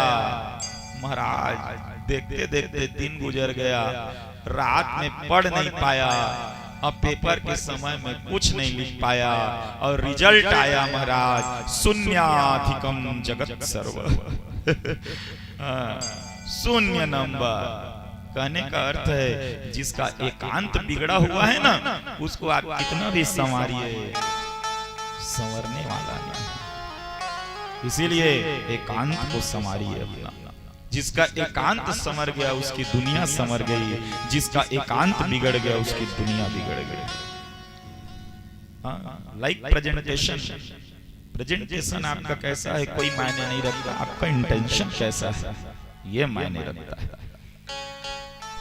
सज्जन वृंद, ये ग्राह जो है ना गज, लाख ध्यान लगाने की कोशिश किया, मरने के समय में ध्यान नहीं लगा, लेकिन एक समय आया महाराज, इसने जगत से आसरा छोड़ा और जगदीश के आसरा किया, भगवान का कमल पुष्प उठाया और भगवान नारायण को पुकारने लगा। शांताकारं भुजगशयनं पद्मनाभं सुरेशं विश्वाधारं गगन सदिशं मेघवर्णं शुभांगं लक्ष्मीकांतं कमलनयनं योग विद्यानगम्यं वंदे विष्णुं भवभयहरणं सर्वलोकैकनाथं। महाराज अंत में कमल का पुष्प लेकर के नारायण को पुकारी। नारायण गरुड़ में चढ़ के आए, गरुड़ में चढ़ के आए। गरुड़ को अहंकार हो गया था, गरुड़ को भगवान है स्पीड में भगा ले जाते, 100 की स्पीड में है, तो 100 की स्पीड लाना, गरुड़ देव कम करके 20 की स्पीड कर दी। 20 की स्पीड करी तो भगवान ने वहीं से छलांग लगा दिए। भगवान जो है ना गरुड़ गरुड़ तहनी ले जावे तो नहीं पहुंचो मोर भक्त तक, भगवान 1 सेकंड लगा, 1 सेकंड में वहां, और महाराज सुदर्शन चक्र निकाला और ग्राह का उद्धार किया, ग्राह का गर्दन काटा। आगे ग्राह का दिव्य ज्योति निकली, भगवान के चरणों में जाके लिप्त हो गई। आगे महाराज हाथी के सर पर अपना वर्ध हस्तक रखा, हाथी का भी प्राण छूटा और हाथी भी मोक्ष को प्राप्त हुआ। तो इसको कहते हैं भगवान का भक्त पर कृपा। अच्छा ये कथा देखिए, पुकारा किसने था भगवान को? हाथी ने। और उद्धार भगवान ने सबसे पहले किसका किया? ग्राह का, मगरमच्छ का। मगरमच्छ का उद्धार भगवान ने पहले किया, और हाथी का उद्धार जो उसको पुकार रहा है उसका उद्धार बाद में किया। अर्थात ये कथा एक चीज और बताती है, अगर जीवन में उद्धार पहले चाहना है ना, अगर भगवान को पहले पाना है तो पहले आप भक्त का चरण पकड़िए, भगवान के चरण बाद में पकड़बे, पहली भक्त चरण पकड़। भगवान है ना भक्त के चरण पकड़ते ना, ओकर उद्धार पहली करते, अपन भक्त के उद्धार बाद में करते। तो जीवन में उद्धार चाहिए तो भक्त का चरण पकड़िए। भगवान जो अपने भक्त के चरण पकड़ने वालों का उद्धार पहले करते हैं। ग्राह का उद्धार किया, गज का उद्धार किया। गज जो है ना भैया, पिछले जन्म में इंद्रद्युम्न नाम करके राजा था, ये पूजा में बैठा था, उसी समय गुरुदेव आ गए। गुरु आए तो गुरु को उठ के प्रणाम नहीं किया। इसीलिए जीवन में जब कोई भी यज्ञ में बैठे, कोई भी पूजा में बैठे, गुरुदेव आ गए ना, तो सबसे पहले गुरुदेव को प्रणाम करिए। प्रथमम तुम गुरुम पूज्यम। गुरुदेव का श्राप लग गया, जा रे राजा ऐसे बैठा है ना हाथी हो जाए।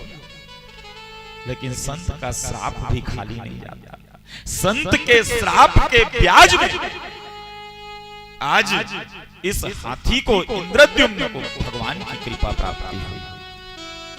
ये महाराज ग्राह मगरमच्छ कौन था? हुहू नाम करके गंधर्व था। ये भी देवल ऋषि के श्राप से ग्राह हो गया था। इस पर भी भगवान की कृपा चली। सज्जन वृंद, आगे जो है कथा और बढ़ी। गजग्राह की कथा के बाद समुद्र मंथन की कथा है। समुद्र मंथन किया गया। कहा महाराज एक दिन की बात है, दुर्वासा ऋषि आ रहे थे इधर से देवराज इंद्र जा रहे थे रावत में बैठ के। तो दुर्वासा ऋषि आगे में मिल गए। इंद्र जो है रावत में चढ़े चढ़े कहने लगा, पालगी महाराज प्रणाम। इसने तो होते आजकल महाराज मन जाता था तो गाड़ी में 80 की स्पीड में पाप रथ महाराज जिया जिया पहुंच जा तोर घर। वही आशीर्वाद है। 90 की स्पीड में तो गाड़ी चला था पाप रथ महाराज। एक दिन तो साइकिल वाला 90 की स्पीड में जा गिरिज गया, मैं हाथ गोड़ नहीं टूटी, आशीर्वाद दे रहा है 5 गया मैं। नहीं तो सैकड़ों मृत्युंजय करा देते तो नहीं मारते। पालगी महाराज ऊपर ले, कौन? इंद्र। लेकिन महाराज मन चलो भाई दुर्वासा ऋषि आशीर्वाद देते हैं, इंद्र खुशी रहो। अब एक तो अच्छा है, महाराज मन कर आशीर्वाद दे यह तो कम से कम कुछ दे तो लाग थे। एक रे तो हमारे दादा मन ना जब कथा कही के आए ना तो चूरमा प्रसाद दे रहा एक ठदोना में रास्ता में रेंगू ना तो कोई पाप पर ही ना तो एक चुटकी भगवान के नाम एक चुटकी कम से कम दूं। अब असमंजस दुर्वासा ऋषि अब इतने बड़ा राजा पाप पर चल एक जन इसने मन पाप करती तो चल। तो दुर्वासा ऋषि कहे ये इंद्र नीचे उतरो भैया। नीचे उतरा, ए लो माला पहनी थी दुर्वासा ऋषि ने, माला उतार के दिया, ए लो इंद्र मेरे तरफ से आशीर्वाद। और ले लिया महाराज कर लेते हूँ, नहीं लो कहूँ तब हो नहीं बने, और ले कहूँ तब हो नहीं बने। दे दादा का आशीर्वाद। और आशीर्वाद ला खोल के देखी इंद्र, अब खोल के देखी तारे ये तो माला है। ऐसा माला तो मोर घर में फेंका थे, ऐसा माला ला देते महाराज। ऐसे हम आशीर्वाद के समय हम खोल के देख लेते। कभी भी महाराज लोग आशीर्वाद दिए तो खोल के नहीं देखना चाहिए। क्या दिया महाराज ने, जो दिया है सही हृदय स्वीकार करिए। ये मुला तो महाराज फूल लदे, बोला नारियल लदे, बोला चौर लदे, मन अपमान कर देते। अब जो दोगे भैया वही तो पाओगे यहाँ से। अब हम लोग तो घर से लाके दे नहीं सकते, जो इधर चढ़ा रहता है दे देते डर भाई। इसने भैया अब हम ही मन करते ना, अब दुकान में जाते हैं भागवत में जात हूँ तो कर 50 वाला साड़ी है। हाँ 50 वाला साड़ी मोर का तो 30 रुपया वाला भी साड़ी है भागवत में चढ़ावे दुकान वाला। 30 रुपया वाला 30 वाला ला दे तो, और 30 वाला साड़ी ला के हम भगवान में चढ़ा देते हैं। अब बोला भगवानों देखा थे, और महाराजों देखा थे, और लत्तहूँ देखा था। कैसे भैया? अब वही लगता है फिर आशीर्वाद के समय में आशीर्वाद समारोह माथा, और वही साड़ी चढ़े रहते तेल महाराजों मन दे देते हैं। ले धर भैया साड़ी चढ़ा। और वो दिन जजमान देखते ये दादा ये तो मोरे चढ़ा साड़ी। अब तो बड़ा मानना हो गए, अब महाराज के आशीर्वाद स्वरूप आगे ना तो एला पहिरत बने ना तो एला फेंक बने। आज तक वो साड़ी भागवत में घूमते छोई तो कहे के मतलब है जो आशीर्वाद मिल गए करले तो आशीर्वाद सब इन्हें स्वीकार करना चाहिए। इंद्र जो है ना आशीर्वाद पाया, ये काम माला दे हमारे घर में तो इसना माला में फेंका। इंद्र जो है महाराज माला को एरावत को पहना दिया। ए ले एरावत हाथी पहन। महाराज कहे महाराज जी अब एरावत हाथी क्या जाने भैया। हाथी जो है नहीं समझ पाया और महाराज वो माला को नीचे गिरा दिया और कुचल दिया महाराज पैर से। दुर्वासा देखने लगे, वाह इंद्र इतना बड़ा अपमान मेरे माला का, नारायण का दिया हुआ माला मैंने तुझे राजा समझ के दे दिया। हे इंद्र अपने जो है राजत्व का इतना घमंड, आज तूने मेरे माला का अपमान कर दिया, मेरे प्रसाद का अपमान कर दिया। जा मैं तुझे श्राप देता हूं, तू श्रीहीन हो जा। श्रीहीन जो श्रीमय से श्रीहीन हो जा। श्राप दिया महाराज, चल पड़ा। एरावत भी वहीं से गायब हो गया, कुंडल आदि गायब हो गए और श्रीहीन हो गया। श्री जो है ना नाजुक शब्द नहीं है, श्री ऐसे तैसे शब्द नहीं भैया। श्री बहुत पावरफुल शब्द है। इस दुनिया में दो लोग तो हैं, एक श्रीमान और एक श्रीमती। कौन लोग? दो लोग। श्रीमान मान नहीं है तब बोले श्रीमान, और श्रीमती मती नहीं है तब हो श्रीमती। श्री लगा लेते हम लोग आगे में। श्री का महत्व तो भारी बड़ा है, ऐसा छोटा मोटा महत्व नहीं है श्री का। महाराज श्रीहीन हो गया। आगे चाह करके भगवान के पास जाना। भगवान ने एक नीति सुझाई, एक युक्ति बताई। देखो तुमको श्रीहीन से श्रीमान बनना है ना, तो तुम एक काम करो, समुद्र का मंथन करो। और समुद्र का मंथन करोगे ना तो 14 रत्न निकलेगा, जिसमें अमृत जो है प्रधानतः होगा। तो प्रधान अमृत होगा तो महाराज आप अमृत पी करके फिर से श्रीमान बन जाओगे। इसलिए क्या करो, समुद्र का मंथन करो, मन का मंथन। और महाराज कथा आगे चली, और आगे कथा चलने के बाद में सज्जन वृंद इंद्र को समझाया, लेकिन हे इंद्र तुम्हें इसमें ना असुरों को साथ में लेना पड़ेगा। इंद्र कहने लगा, महाराज मैं असुर को साथ में नहीं लूंगा। देखो देवेंद्र तुम्हें साथ में तो लेना पड़ेगा। दानवों को भी, एक तरफ दानव एक तरफ तुम मंदरांचल पर्वत लाना, वासुकी नाग की डोरी बनाना, उसको समुद्र के बीच रखना और समुद्र को मथना। ये करना पड़ेगा, तुम्हें अकेले नहीं कर पाओगे। इंद्र कहने लगा, झुकूंगा नहीं मैं दानवों के पास। अरे पगले झुकते वही है जिस पे जान होती है, अकड़ना तो मुर्दों की पहचान होती है। अकड़ो मत, झुक जाओ, क्योंकि आंधी आए तो पथ पे आंख खोल करके चलते रहना कोई बुद्धिमानी नहीं। इससे अच्छा है कि आंख को बंद कर लिया जाए और आंधी की निकल जाने की प्रतीक्षा की जाए। नहीं तो एक कण भी अगर आंख में पड़ गया ना तो जख्म नासूर बना देगा, जान भी जा सकती है। कहा महाराज, हे देवेंद्र शस्त्रधारी शत्रु के बीच में निहत्था वार करना सरासर आत्महत्या है। इससे अच्छा है कि शत्रु को शांत रखा जाए, हो सके तो उसकी प्रशंसा भी कर दी जाए और उसके पीछे पीछे में शक्ति जुटाई जाए उसको मारने की। नाना प्रकार की नीति समझाया भैया, और नीति समझाने के बाद समुद्र मंथन शुरू हुआ भैया। और समुद्र मंथन शुरू हुआ तो इधर मथते मथते मंदरांचल पर्वत बीच में रखा गया।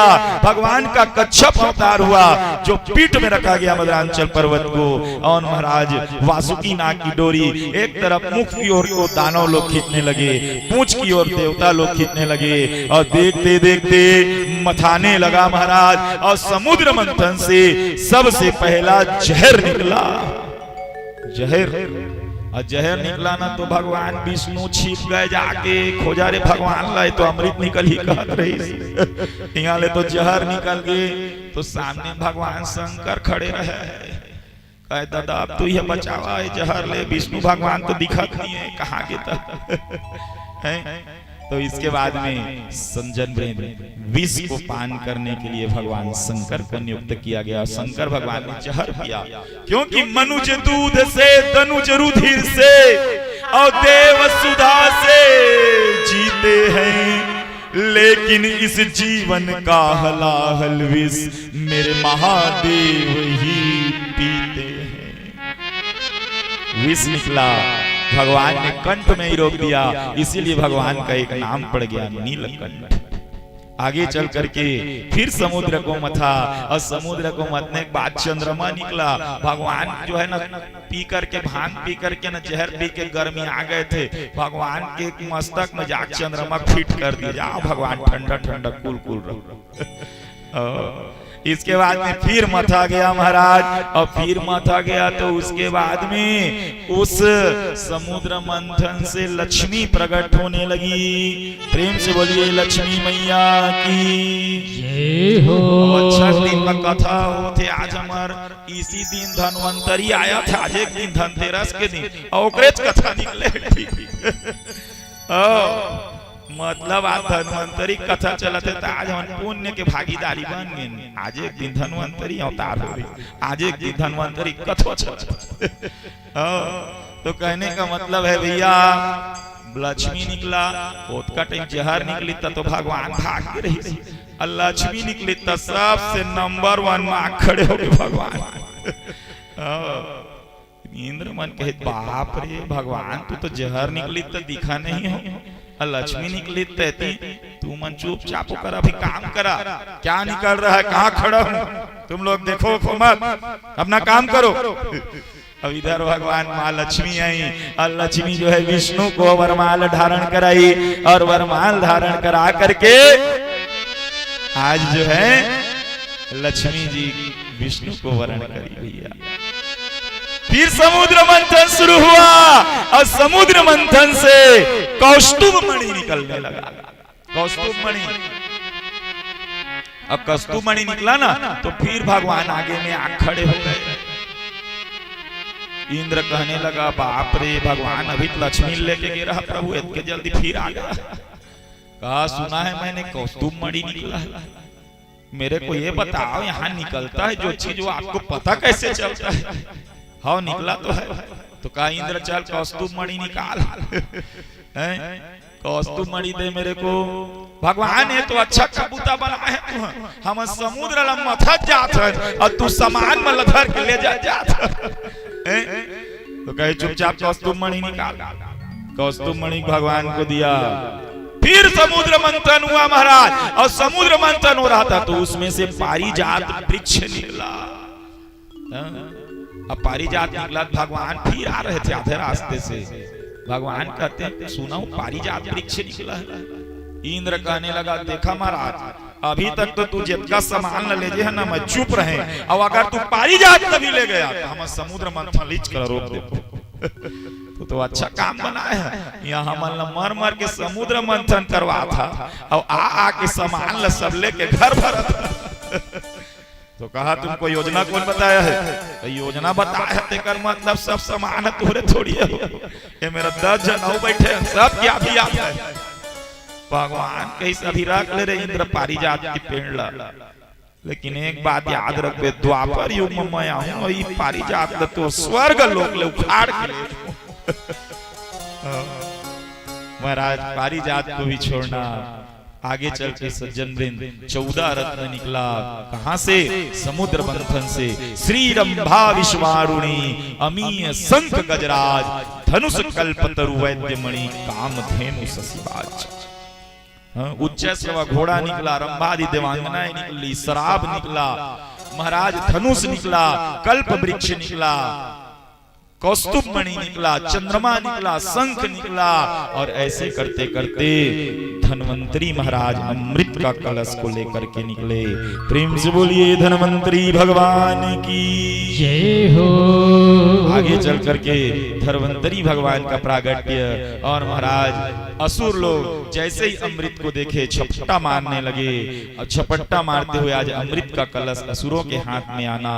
आगे चल करके सज्जन वृंद भगवान का मोहिनी अवतार लेना, और मोहिनी अवतार लेकर के असुरों को महाराज असुरों को शराब पिलाना, और देवताओं को महाराज अमृत पिलाना। छल से, और इसके बाद में पता चलना कि भगवान ने छल कर दिया, अमृत देवताओं को पिला दिया और असुरों को महाराज ये जो है वारुणी पिला दी, शराब पिला दिया। आगे देवताओं और राक्षसों का घमासान युद्ध हुआ, जिसको देवासुर संग्राम कहते हैं। इधर के देवासुर संग्राम में बलि जो है प्रतिनिधित्व कर रहा था। बलि और इंद्र का घमासान युद्ध हुआ और बलि सहित सब राक्षसों को इंद्र के द्वारा मार डालना। और महाराज शुक्राचार्य का आना, और शुक्राचार्य के पास में है मृत संजीवनी मंत्र। इस मंत्र के प्रभाव से भैया शुक्राचार्य महाराज के द्वारा जीवित कराना इत्यादि कथा है सज्जनवृंद। आगे जो है बलि के 100 अश्वमेघ यज्ञ कराना, और इस 100वें अश्वमेघ यज्ञ में भगवान का अदिति के गर्भ से वामन के रूप में अवतार लेना, और वामन के अवतार लेकर के बलि पर भगवान का कृपा करना। और महाराज बलि पर कृपा करी, बलि को पाताल लोक में देना, और पाताल लोक में जाकर के बलि को अमृत की प्राप्ति कराना, है ना। और इत्यादि कथा वामन अवतार की है। चूंकि हमारे पास समय नहीं है, वामन अवतार के बाद में सूर्यवंशी आदि राजाओं की कथा चली सज्जनवृंद। जिस सूर्यवंश में बड़े बड़े राजा हुए, और इन सूर्यवंश में महाराज राजा रघु, दिलीप, नहुस इत्यादि बड़े बड़े राजा हुए, और हरिश्चंद्र, अम्बरीश, और इसी के वंश में भगवान राम का भी जन्म हुआ। और भगवान राम के जन्म के बाद में सज्जनवृंद समय आया, सूर्यवंश की कथा वहीं पर रोकी गई। और इसके बाद में चंद्रवंशी राजाओं में उग्रसेन महाराज की कथा चली, और इसी के में महाराज चंद्रवंश में भगवान श्री कृष्ण का प्रादुर्भाव हुआ। 7 पुरी, इस 7 पुरी में एक पुरी का नाम है मथुरापुरी, और इस मथुरापुरी में उग्रसेन राजा जो है राज करते हैं। कथितो वंश विस्तारो भवता सोम सूर्ययो राज्ञाम चोभ वंशानाम चरितम परम अद्भुतम। महाराज वासुदेव कथा प्रश्न पुरुषाम स्त्रीन पुनाति ही वक्तारम पृच्छम श्रोत्रम स्त्रात सलिलम तथा। महाराज 7 पुरी है, इसमें एक पुरी का नाम मथुरापुरी। इस मथुरापुरी में राजा उग्रसेन राज किया करते थे।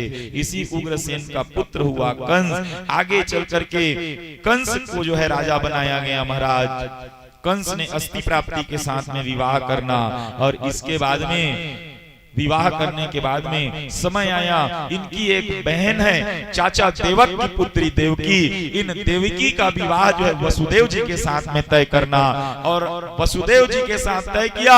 आगे चल करके लेके जा रहे थे बारात, और महाराज बारात लेके जा रहे थे, तभी आकाशवाणी हुई, है ना।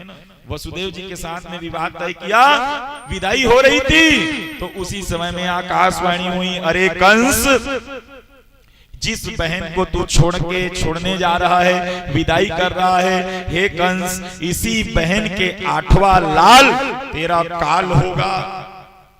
इसी 8वें पुत्र से तेरी मृत्यु होगी। आगे चल के कंस का महाराज बहन देवकी पर दुख देना, देवकी को मारने के लिए उद्यत होना वसुदेव जी ने समझाया महाराज, और कहा कि मैंने जितना भी पुत्र होगा ना, वो सब पुत्र को तुझे दे दूंगा, इसको छोड़ दे। आगे चल करके देवकी वसुदेव दोनों को कारावास में डालना। पिताजी ने महाराज हस्तक्षेप किया, पिताजी को भी उग्रसेन को कारावास में डाल दिया। समय गुजरने लगा, महाराज पहला पुत्र हुआ। पहला पुत्र लेकर के कंस के पास जाना, कंस ने पहले पुत्र को क्षमा कर देना, कहा मुझे पहला नहीं 8वां चाहिए। नारद जी का आना, कमल का पुष्प दिखाना, कहा देख कितना पंखुड़ी है, कहे 8, गिन पहला कौन और 8वां कौन। तो 1 2 3 4 5 6 7 8, इधर से गिने तो 8, इधर से गिने तो 8, 3 से गिने तो 8, 4 से गिने तो 8, अकल ठिकाने आ गई। और महाराज देखते देखते महाराज आज कंस जो है वो समझ गया, कारावास में गया, देवकी के पुत्र को गिराया महाराज, और वहीं पे पहले पुत्र की हत्या कर दी। इधर महाराज 1 2 3 4 करते हुए 6 पुत्रों की हत्या करी। आगे पृथ्वी आदि देवताओं का भगवान से प्रार्थना करना कि प्रभु यदा यदा ही धर्मस्य ग्लानिर्भवति भारत, कहा जब जब धर्म की हानि होती है, अधर्म की वृद्धि होती है, तब तब आपका अवतार होता है। इसलिए अब आपके अवतार लेने का समय आ गया है। पृथ्वी भी अकुला करके भागने लगी। इतना अत्याचार बढ़ गया, अनाचार बढ़ गया। द्वापर युग अंतिम चरण में है और उसी समय में सज्जन वृंद भगवान कृष्ण भगवान नारायण के अवतार लेने का समय आया।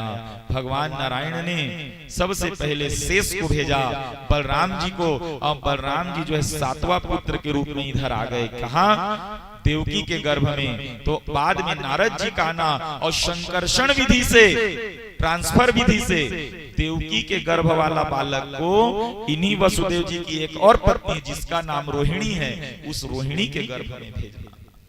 पता चलना गर्भापात हो गया। इधर भगवान ने योग माया का ध्यान दिया और योग माया का ध्यान दे करके यशोदा के घर में योग माया का जन्म लेना, और समय आया भैया भगवान श्री कृष्ण के जन्म लेने का। आज महाराज भाद्रपद का महीना आया, अष्टमी तिथि आई और रोहिणी नक्षत्र, वृषभ लग्न, और इस यमुना की मंद मंद गति वाली धारा और सज्जनवृंद रात्रि की पराकाष्ठा, चंद्रमा की पराकाष्ठा, और मध्य रात्रि में 12 बजे का समय है और रोहिणी नक्षत्र, तेज धूप, तेज जो है पानी, आंधी इत्यादि तूफान, बिजलियां कड़क रही है और भगवान श्री कृष्ण देवकी के गर्भ से अवतार लेने लगे। प्रेम से बोलिए कृष्ण चंद्र भगवान की जय हो। और सज्जन वृंद इधर भगवान का अवतार हुआ और अवतार होने के बाद में वसुदेव जी आए, 3 परिक्रमा भगवान की करी और भगवान को ले जा करके यमुना नदी पार कराया। बेड़िया बंधी थी टूट गए, ताले बंधे थे टूट गए। आगे जा करके भगवान के पास में लेकर के जाना। भगवान को जो है नंद है मित्र गोकुल में, उनके यहाँ लेके जाना, और वहां लड़की हुई थी कन्या, उसको लेकर के फिर जो है अपने कारावास में आना, फिर ताला लग जाना, इत्यादि कथाएं हैं सज्जन वृंद। और पता चला प्रातः प्रातः कि मेरे यहाँ लल्ला हुआ है नंद बाबा को। तो नंद बाबा ने जो है महाराज आज लल्ला होने की खुशियां लुटाई, बाजे बजवाए, सहनाइयां बजवाई महाराज, और जितनी मिठाइयां हैं बांटे, और महाराज नगर में चारों तरफ धन की वर्षा करी, इत्यादि इत्यादि आज अल्लाह की खुशियां में बांटा गया।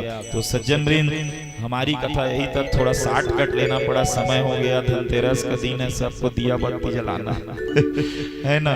तो चलिए जितना कथा हो जा रहा है वैसे तो हरि अनंत हरि कथा अनंत, मैं प्रयास करता हूँ धीरे धीरे कि सब कथा को सुना डालूं और सुनाई डालता हूँ, भले को थोड़े को 2-4 मिनट में, थोड़े को लंबा। तो ऐसी कथा श्रवण मिली।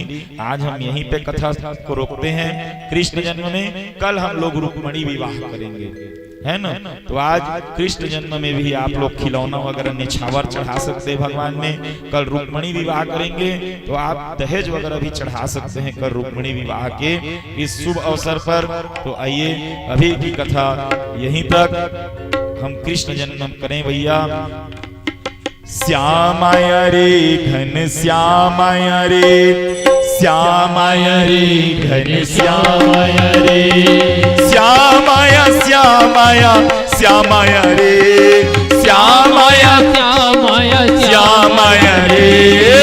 झूला झूलो रे राधे रानी, झूला ले तेरा श्यामाय रे। जय हो।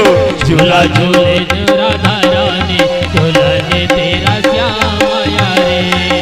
श्यामाय श्यामाय श्यामाय रे, श्यामाय श्यामाय श्यामाय रे।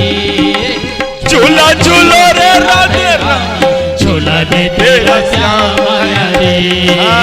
झूला झूलो रे राधा रानी, झूला ले तेरा श्यामाय रे।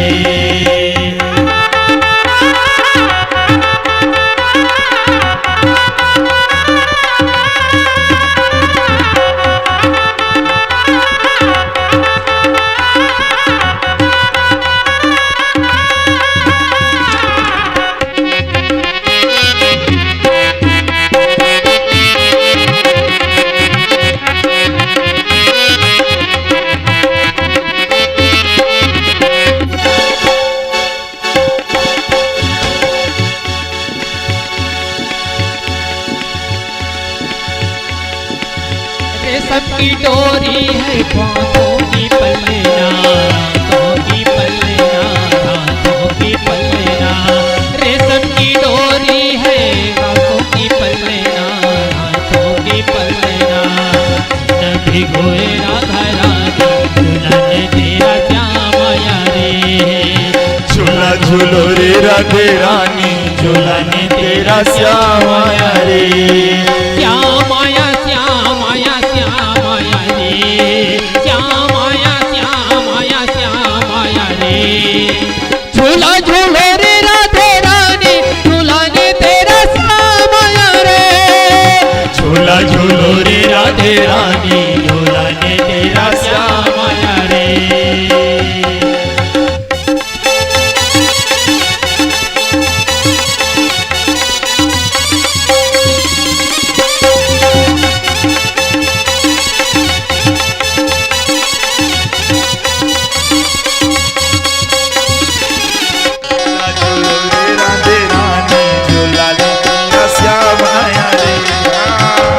झूलो रे राधे रानी, झूला ने तेरा श्याम आया रे।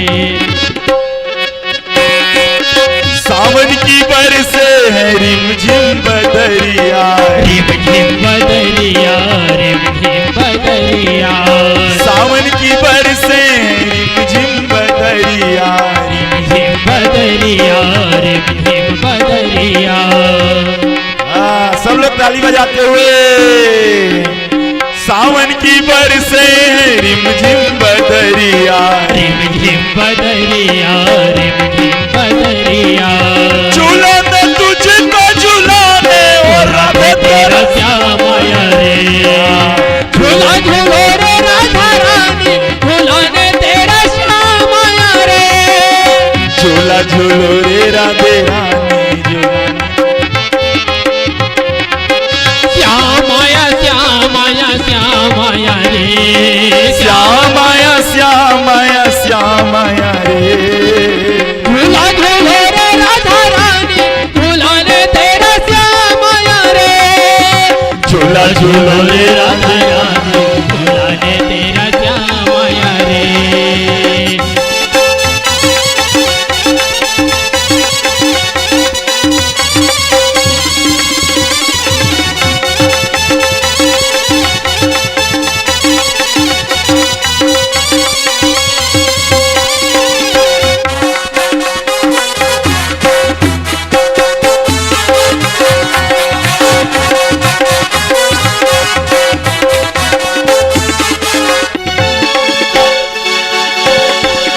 रेशम की डोरी है सांसों की पलना, सोने की पलना, सोने की पलना। रेशम की डोरी है सोने की पलना, सोने की पलना, सोने की पलना।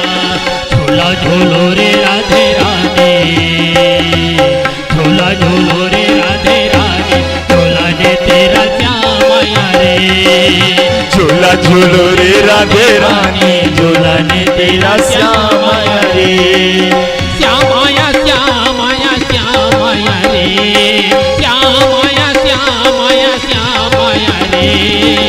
झूला झूलो रे राधे रानी, झूला ने तेरा श्याम आया रे। झूला झूलो रे राधे रानी, झूला ने तेरा श्याम आया रे।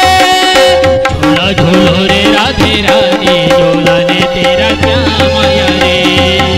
झूला झूलो रे राधे रानी, झूला ने तेरा श्याम आया रे। झूला झूलो रे राधे रानी, झूला ने तेरा श्याम आया रे। प्रेम से बोलिए कृष्ण चंद्र भगवान की जय हो। तो जिनको भी न्यौछावर चढ़ाना है वो चढ़ा सकते हैं भैया। दीवाना बना दिया प्रभु जी ने, मस्ताना बना दिया।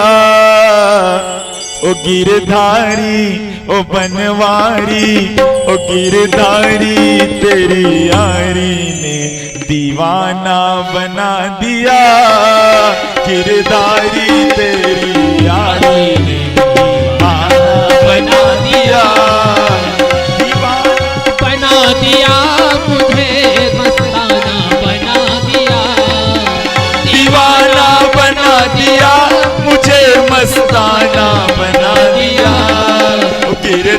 ओ बनवारी ओ गिरधारी तेरी यारी दीवाना बना दिया गिरधारी ने मेरी यारी, दीवाना बना दिया।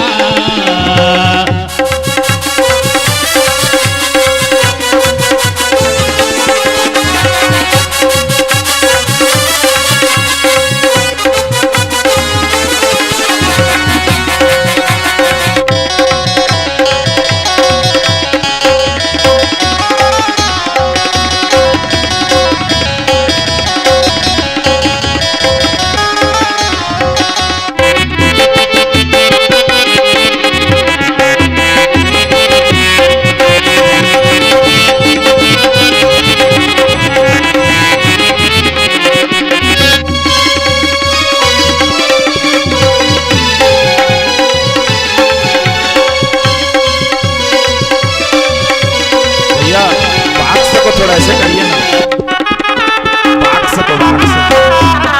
वहां मत खड़े होइए, थोड़ा ऐसे गैप छोड़िए ना।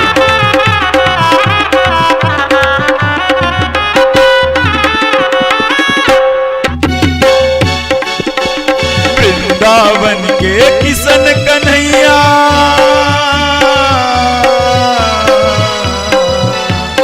गोकुल के घनश्याम तेरी अजब कहानी है, गोकुल के घनश्याम तेरी अजब कहानी है।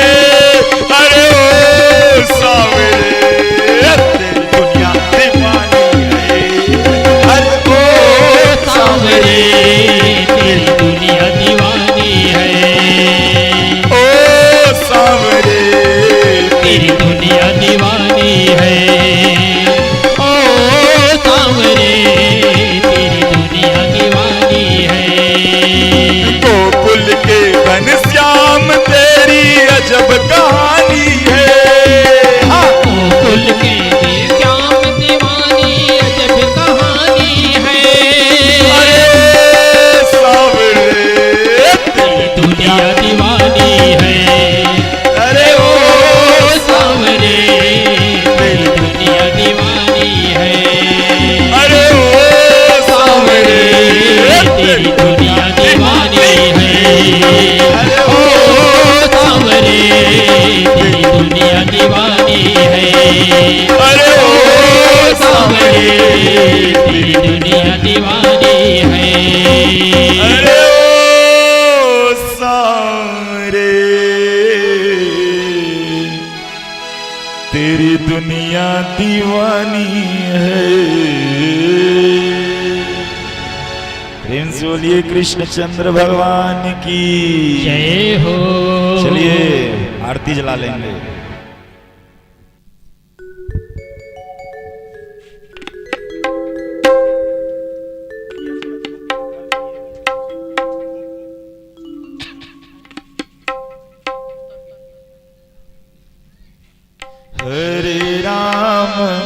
हरे रामा राम राम हरे हरे, हरे राम